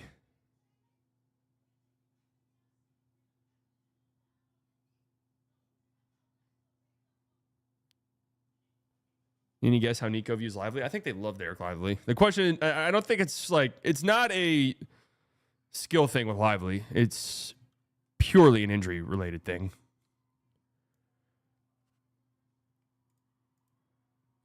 All right, I've got some articles here. Every team's biggest fear during the 2025 NBA offseason. Okay, I could see that being somewhat interesting. Let's look at some of the day's slop because there's been some. People in Kevin Durant's camp are eyeing San Antonio as a landing spot per Gambo. So this is actually, I think, pretty significant because we know Gambo, he's a Suns guy, and he's very plugged in. So if he hears something, it's probably happening, or there's enough smoke that it's serious.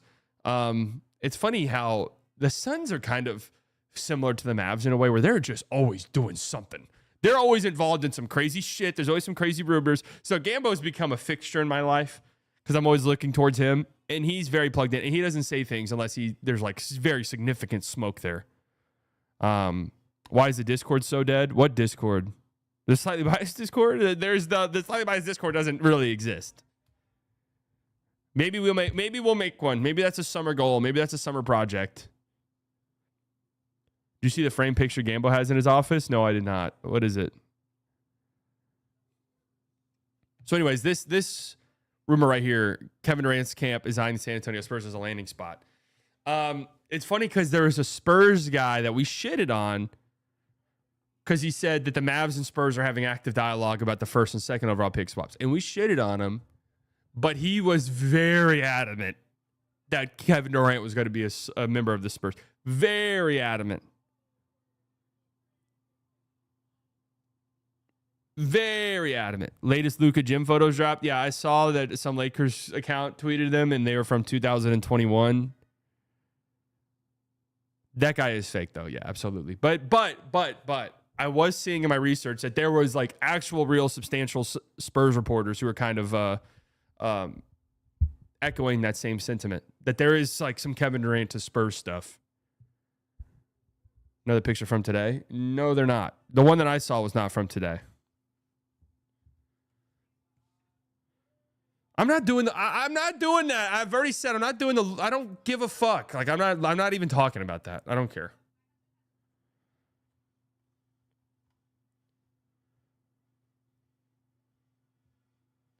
Hop on the trade machine slightly, Spurs and Suns. All right, let's see. Now the question is, so there was more reports about Kevin Durant recently.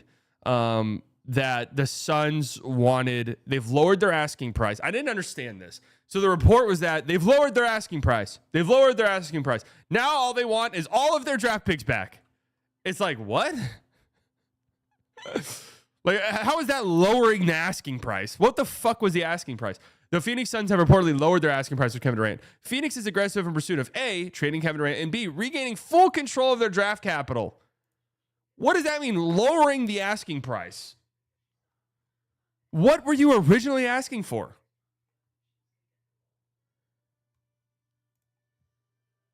Okay, I just opened Fanspawn. This was the first thing I saw, so we're just going to look at it. Okay. I'm so sure. Mavs get Drew. Guys, this isn't possible. The Mavs can't take on $10 million. Jesus.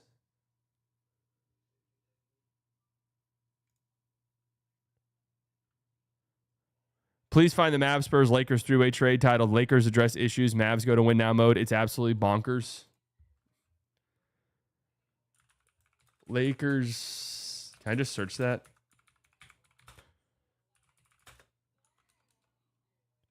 Lakers Address Issues. Mavs Go into Win Now. Search. Search. Search. Search. Search. All right, hold on. I'll just teams involved. Dallas, Lakers, and who else was it? Spurs.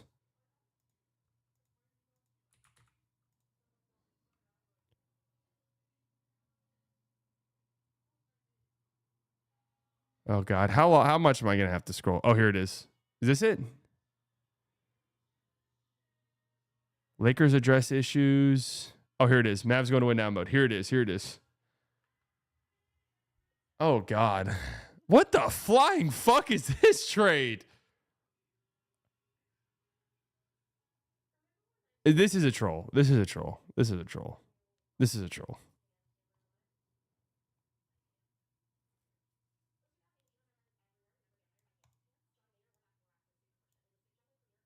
Are you out of your mind?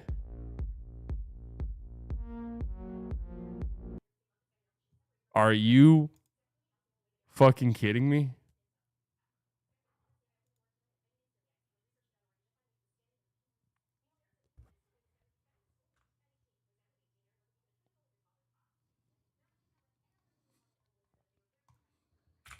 Yeah. You're reported, buddy. How do I report? Report reason? Abusive. This is hurtful. Reported. And guys, I hate to rat you out, but I have to do it.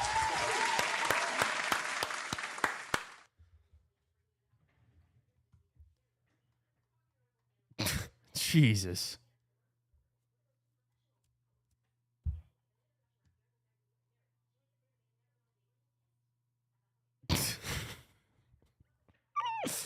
What were we even talking about? That's good. Why are we even on Fanspo? Look at the picture behind Gambo in that tweet. What tweet?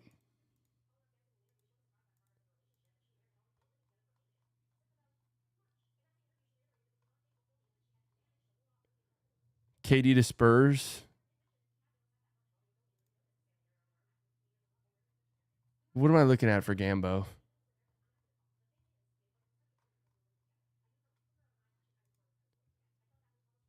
I linked it. You can't send links in here, unfortunately, even though I wish you could. Let's get back on Fanspo.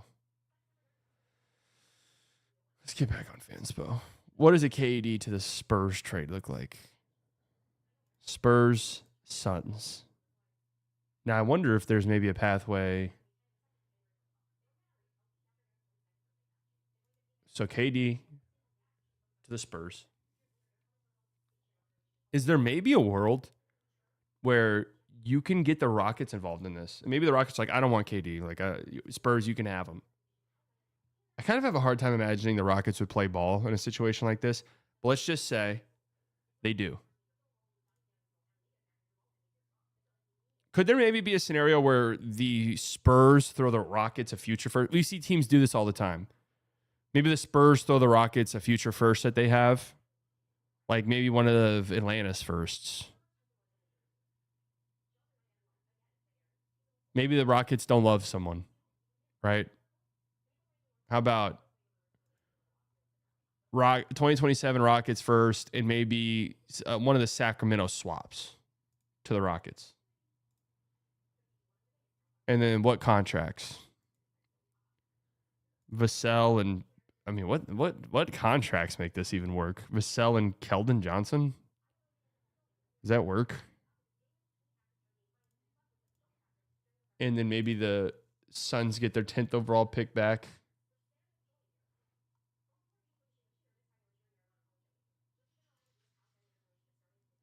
Does this even make sense?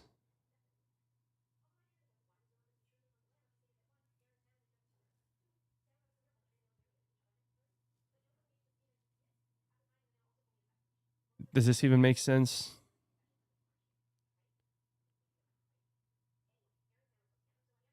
No. The Spurs are not giving up the second overall pick for Kevin Durant.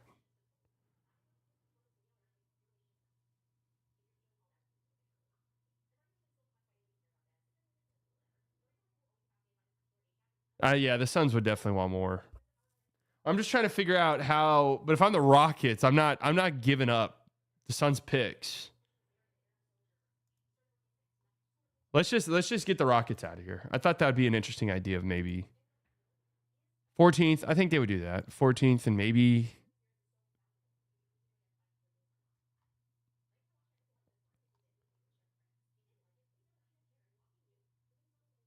I don't really understand this KD Spurs thing. I think it actually makes sense to me quite a bit. Because I don't think you'd have to give up all that much. You have a lot to give up. And I don't think you're cutting into your like real legitimate assets. Right? So yeah, let's trade this year's first. And maybe you can trade the Suns 14th overall pick in this draft. And maybe you can package a pick package to the Rockets in an effort to get maybe some future Suns picks.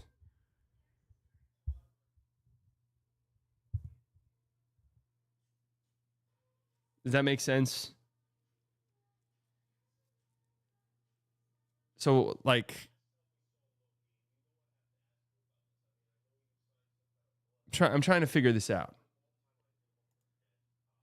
But what makes sense for KD is he's older. You know, it's not like we're going to have 10 years of Kevin Durant. Like, that's going to be our financial, what we're tied to. Like, you got 2 or 3 years. Like, he'll just be there before Wemby's contract even gets massive.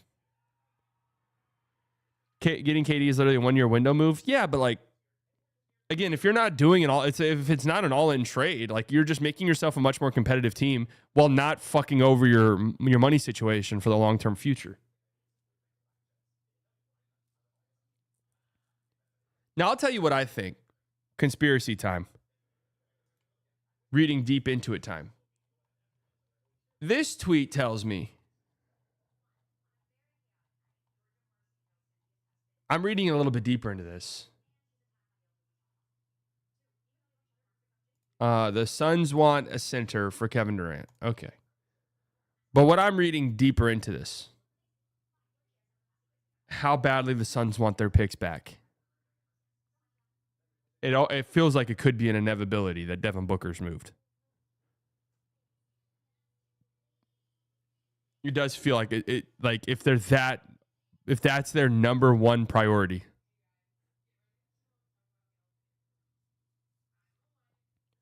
But is it worth missing out on Giannis to try to win with KD?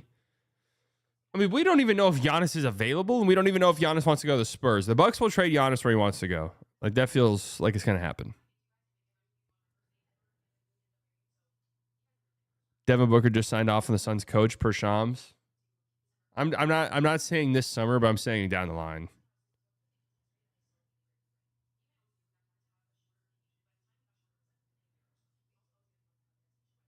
I can't imagine KD's value being that high. I just can't imagine it. There's no way in fuck are the Rockets giving up Şengün. They want a center. Okay.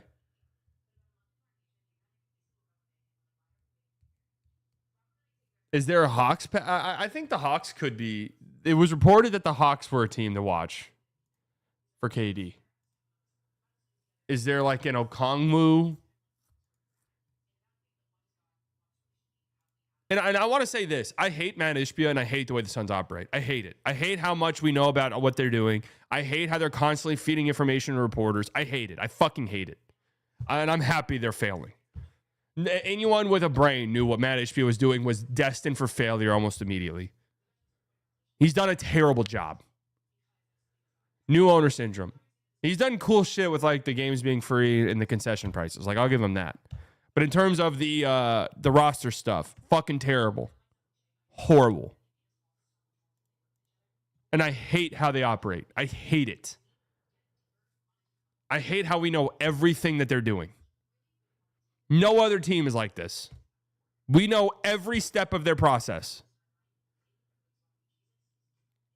Like, why was the Suns coaching search this big of a... Think about that. Think about how big of a news story the Suns coaching search was. We knew who their final 8 candidates was. Like, what the fuck is that? Who cares? God, Shams, grow up. Ishbia's like texting him shit directly because he wants the Suns to be like a team that everyone's talking about all the time. Here's our final 12 coaches, Shams. We don't give a fuck. Just let us know who you hire. We don't care.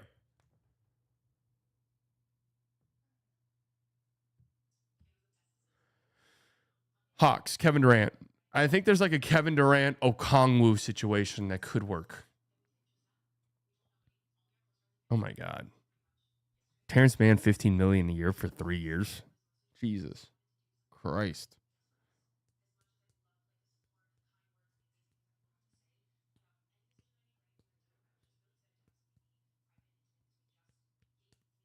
Ishbia admitted that the team would be even worse this year, and they want tough defensive players. Suns would never do that. That's the thing. I don't know who's giving up a ton for Kevin Durant.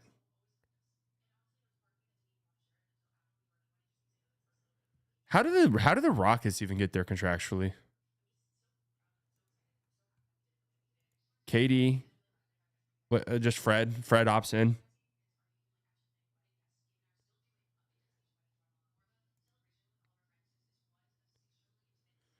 The Magic stuff, or the Timberwolves stuff, is interesting. The Timberwolves smoke kind of seems almost kind of hard to ignore at this point.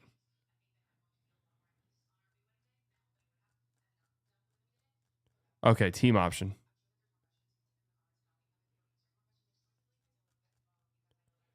How do the Wolves make the money work? Well, yeah, it's very complicated. You need Randall to opt in, and I think you even have to do work outside of that, right?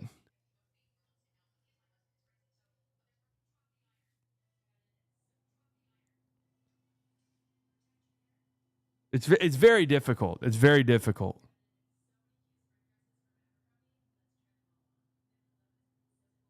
Like, does this work contractually? Jock Landell and Fred.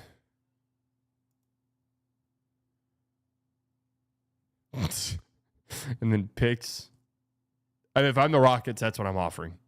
Now, I bet that's what's going on. Would you give up the 10th overall pick in this?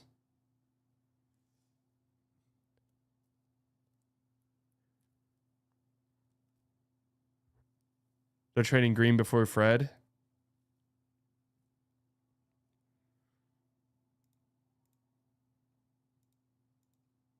I'm sure this doesn't work, right? Yeah. Okay. It's just a lot of money to make up without Fred. Jock and what? What else? I mean, you'd have to give up a guy you like if it's not Fred.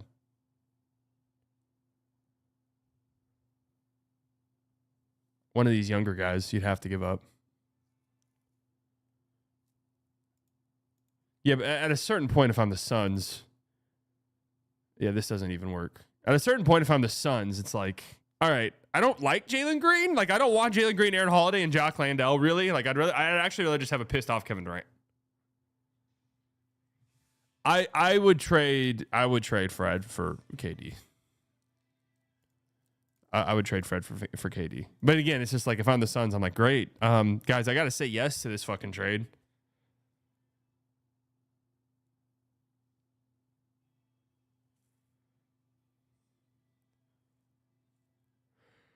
So at the 10th overall pick, like, are we cool with this? And then maybe one of their picks back?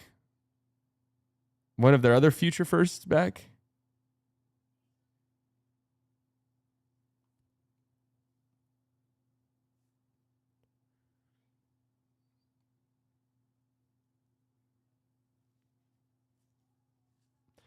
I don't know, man. I have no clue what KD's... I have no clue. All it takes is a couple of desperate teams. all it takes is a couple of desperate teams. And now all of a sudden, look at Luka updates account. Why? Honestly, why?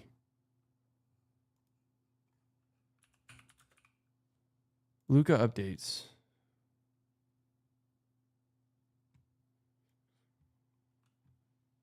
Luka with a fan. Luka with some fans at gym.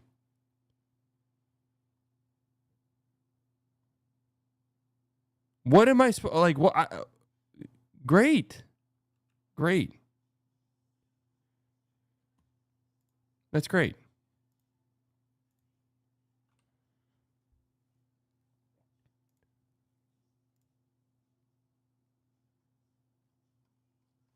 LaShawn McCoy says Jalen Brunson's a better one-on-one scorer over Steph Curry.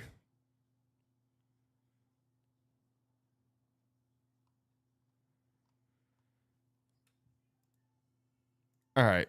I was going to read this article. Each team's biggest fear. Should we read that or no?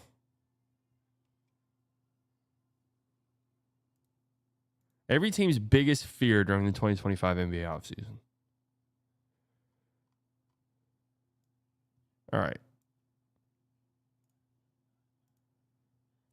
What's the biggest fear between what's the Mavs' biggest fear? I'm just gonna try to predict what they're saying. They trade the first overall pick or some shit like that. Watch some Arcady trades. I really don't want to. Atlanta Hawks, Trae Young rejects an extension offer. Is that really the biggest fear? My biggest fear is the economic collapse of the world.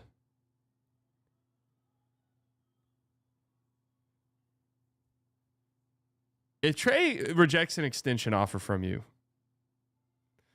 is it not, I don't want to say a blessing in disguise, but is that like, maybe if you're iffy, like 50-50, like, look, we have to offer Trae this contract extension, but also at the same time, like, maybe I'm having doubts about whether or not we can build around Trae. If he says no, then it's just like, all right, then we'll trade you. I don't really know what their other option would be in terms of their biggest fear. Boston Celtics cutting salary proves costly in other ways. Well, this is almost certainly going to be true. Like, yeah, these fairy tale La La Land scenarios where like the Celtics are getting Walker Kessler and they're getting all of these other pieces to while also freeing up tens and tens of millions of dollars is a fairy tale La La Land. It's fairy tale La La Land.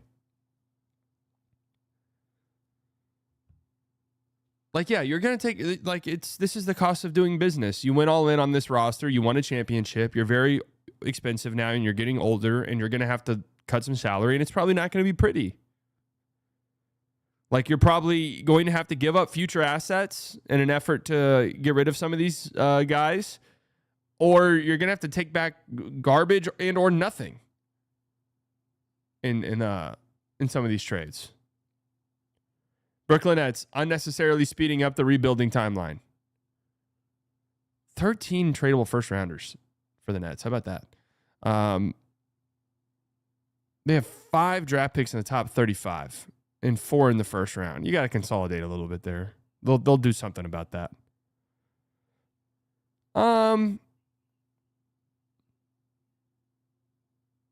It depends. Okay, they're saying going after Giannis is a mistake. No, I don't think so. I think if the Giannis opportunity presents itself, I think you have to take it. Personally. Am I wrong in thinking that? The Nets timeline, the Nets don't have a timeline. They don't have anything right now. You know what I mean? If they had like young stars, like look, if this were last year in the Thunder, and it was like they could have like, should they trade Chet and J-Dub or just one of those guys for Giannis to say, what's really the point? You clearly have something special here. The Nets don't have anything. They have nothing. Like, there's seriously nothing.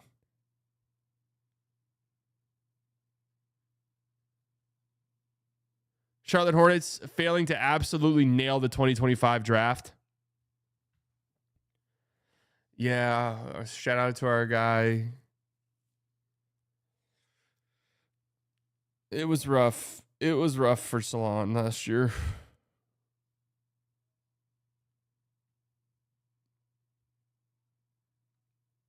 It was rough. Yeah, he wasn't very good. But to be fair, the whole thing about him was like, he's going to be terrible. Like, that's what people are saying about him. It's like, he's going to be bad at first.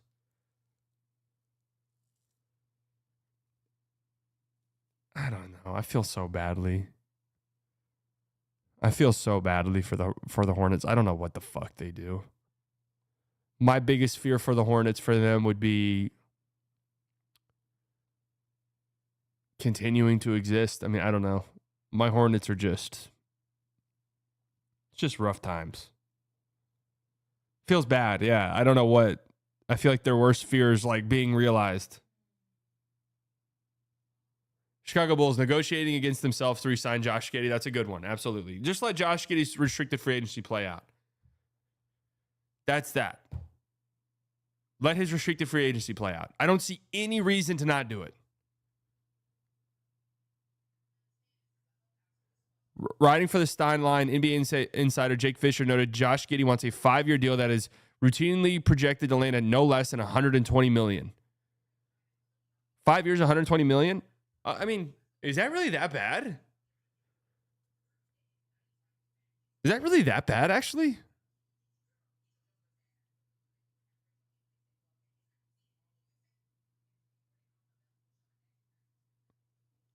What is that, like $25 million a year? I feel like if that's the contract, you're feeling pretty fucking good about that.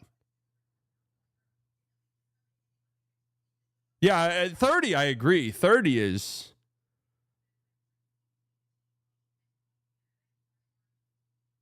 I think I'd be fine with that, honestly. I mean, what else do you have going on? Again, I'd let his restricted free agency play out, personally.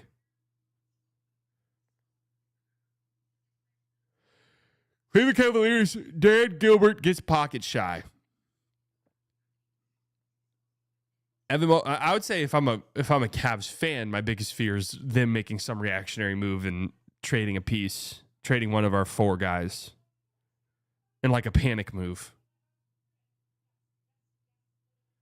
Ty Jerome will be a litmus test for how much Cleveland is willing to spend. As an early bird free agent, the Cavs' top dollar offer for him maxes out at just over $14 million a year, giving him that money would run $80+ million in additional tax penalties. Are we sure Ty Jerome's worth $14 million in a year, in a time in the NBA where every penny matters, basically? Especially if you're a team that's already paying a lot of guys.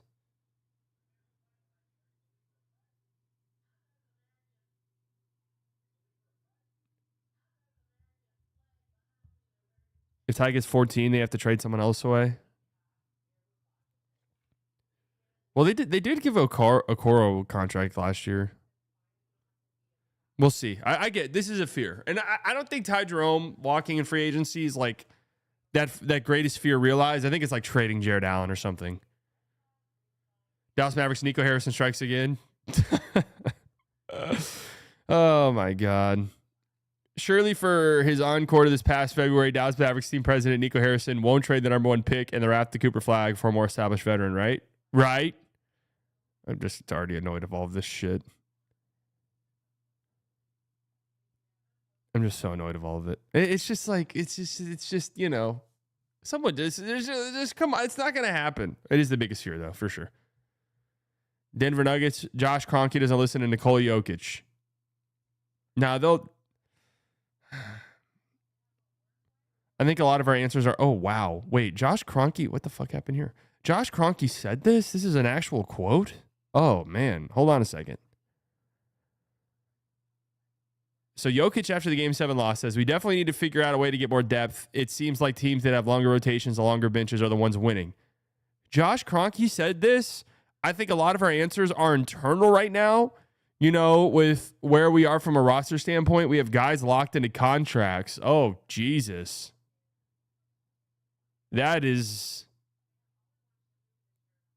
slightly low-key defending Nico. At what point did I defend Nico out all there? I'd love to know.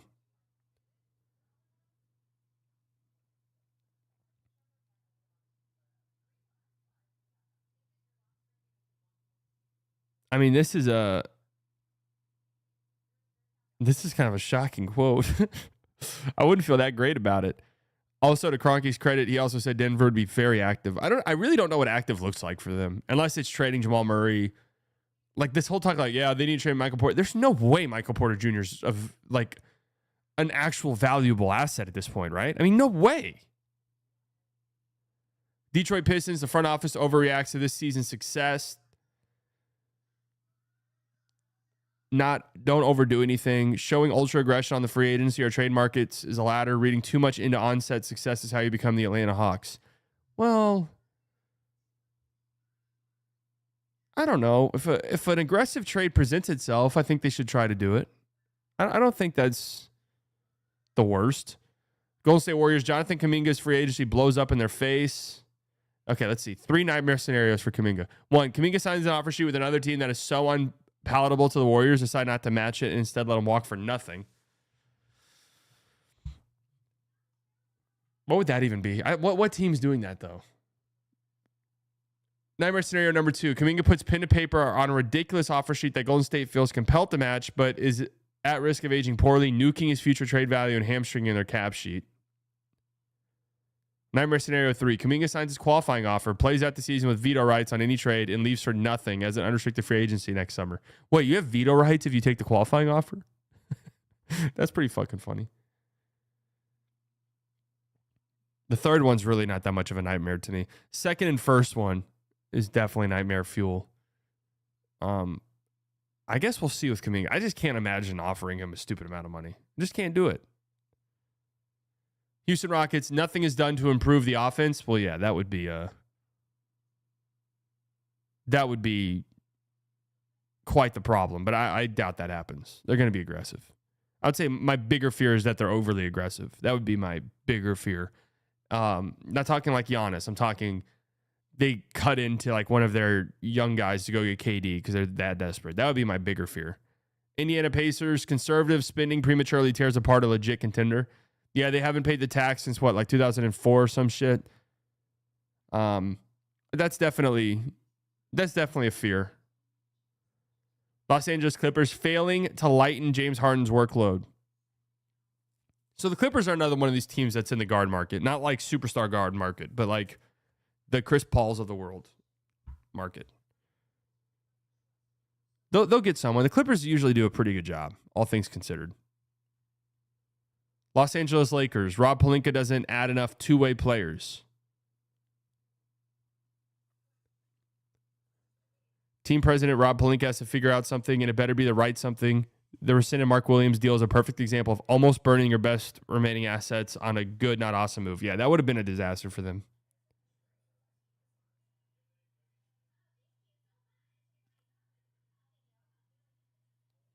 Pelinka sucks at his job, so I wouldn't be surprised if this happens. Telling you, man, they're going to have an interesting offseason. Memphis Grizzlies. Jaren Jackson Jr. doesn't sign some kind of extension. Jackson can sign a 4-year extension of his current 2025-2026 salary, $23 million, which comes to an average of $36 million per year. You can renegotiate and extend Jackson, which would give him $47 million per year.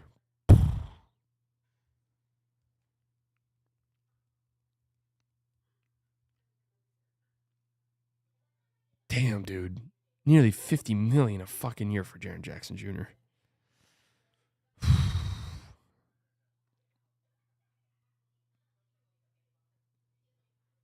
In 2026, he's eligible for a 5-year, nearly $300 million deal.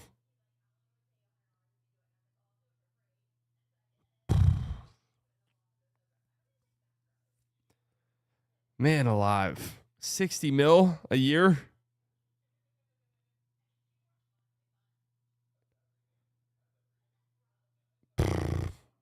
Miami Heat, the offseason unfolds. I'd say that's my biggest fear, honestly, is paying him $60 million a year. Miami Heat, the offseason unfolds at the expense of 2026 flexibility. That's a great one. That is a great one. They've got $30 million already for next season. there's almost no chance Wiggins declines a $30 million player option. So they'll have $30 million. What the hell is this sentence? Then again, we know Pat Riley led front office isn't one for the R word. Oh my God.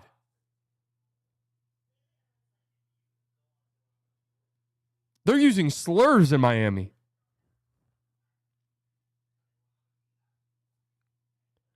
Yeah, we already know they're not going to make any move that will lead to them not being a player in free agency next year. Cancel Pat Riley and the Miami Heat. Milwaukee Bucks, Giannis Antetokounmpo requests a trade. So this is the 2K brain in me and the fact that I'm not a Bucks fan. Part of this to me wouldn't be a big fear, to be honest with you. Because in some ways it's just like it's time to rip the Band-Aid off.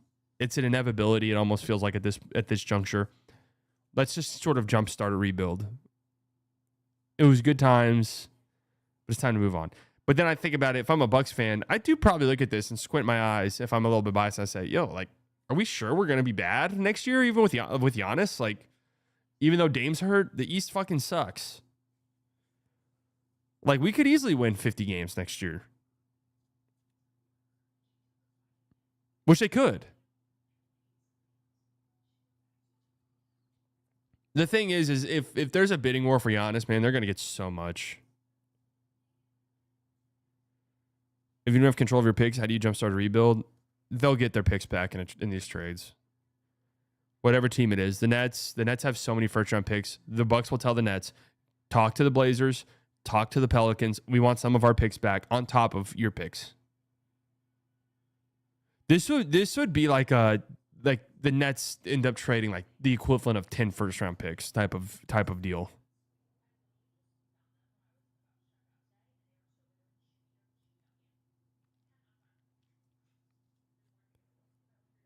Aren't the Blazers just not going to get him? I mean, he'll like whatever team trades for him is going to be a team that he wants to go to.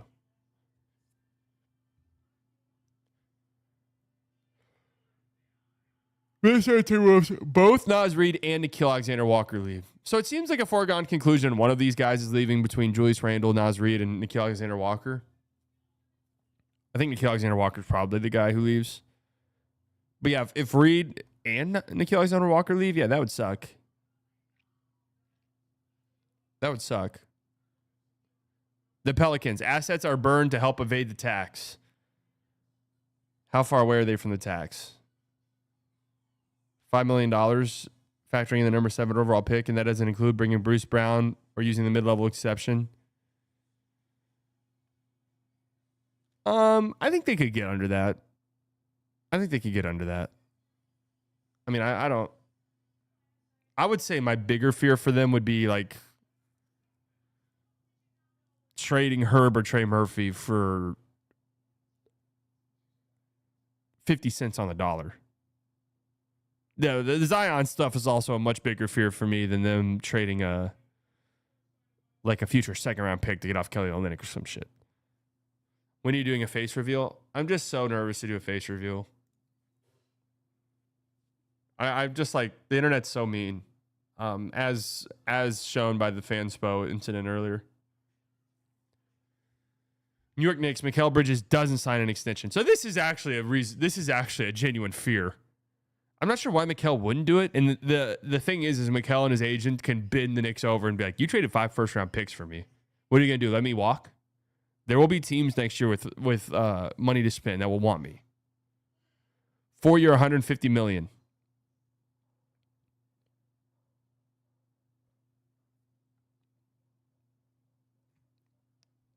But if he waits to go to 2026 free agency, he can sign a 4-year max worth $220 million. So $70 million more. Or 5-year max. Holy fuck. 5-year max worth $290 million. Oh. No, you can't pay Mikal $60 million. Let's just get there. I think 39 is pretty fair.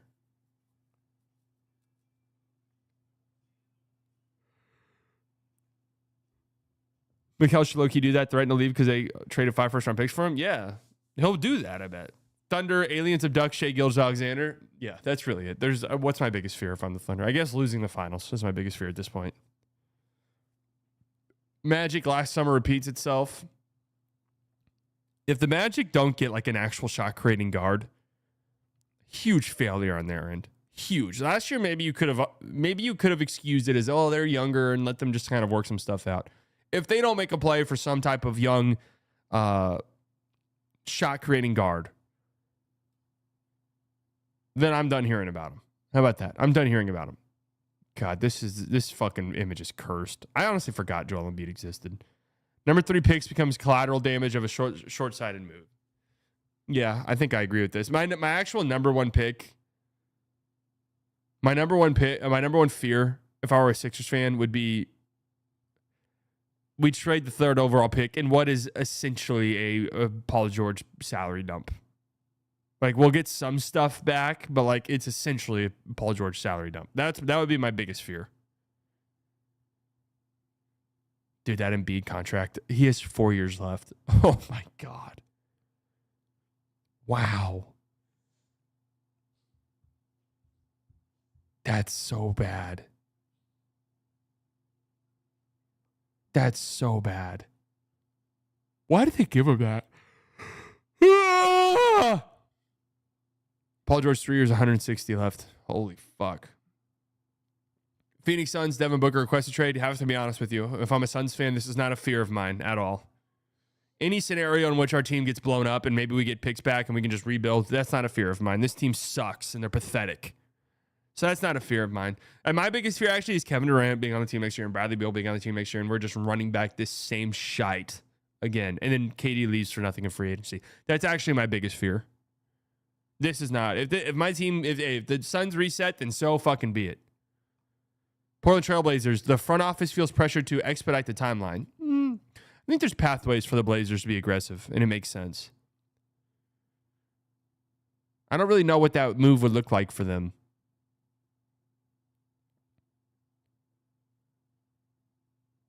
I don't know what like moving the timeline too fast, what a deal like that even looks like for the Blazers. They've actually done a really good job. I think the Blazers deserve a lot of credit. Sacramento Kings, Domantas Sabonis follows in De'Aaron Fox's footsteps. Once again, if I'm a Kings fan, is that really a big fear of mine? Trading away Sabonis? Not really. Similarly to the Suns, if I'm a Kings fan, I'm like, dude, honestly, can we like get some picks back and like just fucking blow this shit up? This team sucks. Shortly after the Sacramento Kings trade De'Aaron Fox to San Antonio Spurs, the Athletics' Sam Amick and Anthony Slade reported Domantas Sabonis is expected to seek clarity.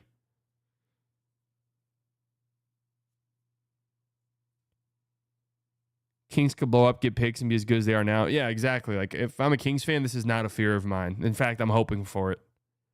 Spurs, the front office fails to act on pending roster overlap. The Fox trade is just kind of so weird. There's no way. There's no way. If you took a time machine and went to the Spurs and said, hey, you guys get the 2nd overall pick in this upcoming draft, they don't do the Fox trade, do they?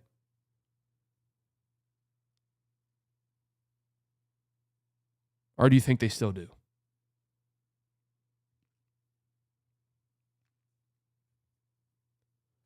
I don't think Fox is like a piece of this team. I don't see it. I don't close my eyes and see Fox like there when they're really good.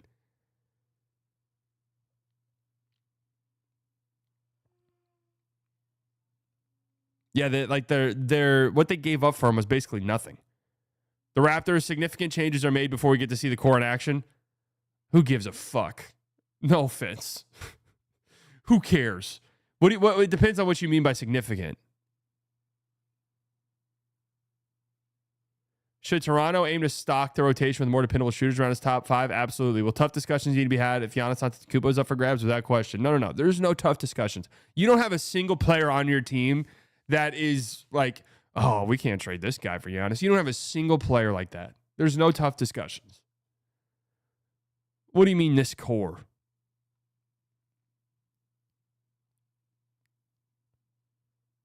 Would I try to keep Scotty Barnes in potential Giannis trades? Yes, I would try to keep him. Would Giannis and Scotty Barnes be kind of a weird pairing? Yes. Utah Jazz, the number 5 pick, doesn't have building block potential. I think my biggest fear is another report coming out that a team offered 5 first-round picks for Larry Markkinen, and they said no. Wizards, they don't add someone who could be the lead guard of the future. I think the Wizards are kind of in this spot where they've done a pretty good job recently, so you're just kind of chilling. You're just kind of chilling. I don't know what my biggest fear would be. AJ Lawson, untouchable, and Giannis talks? Absolutely. Absolutely.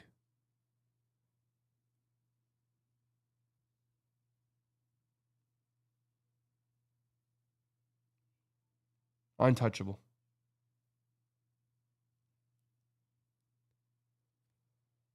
Untouchable. All right. We'll be live tomorrow night for the game 1 of the NBA Finals.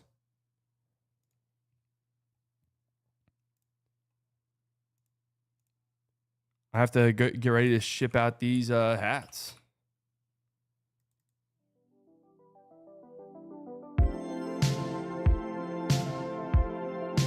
The fuck?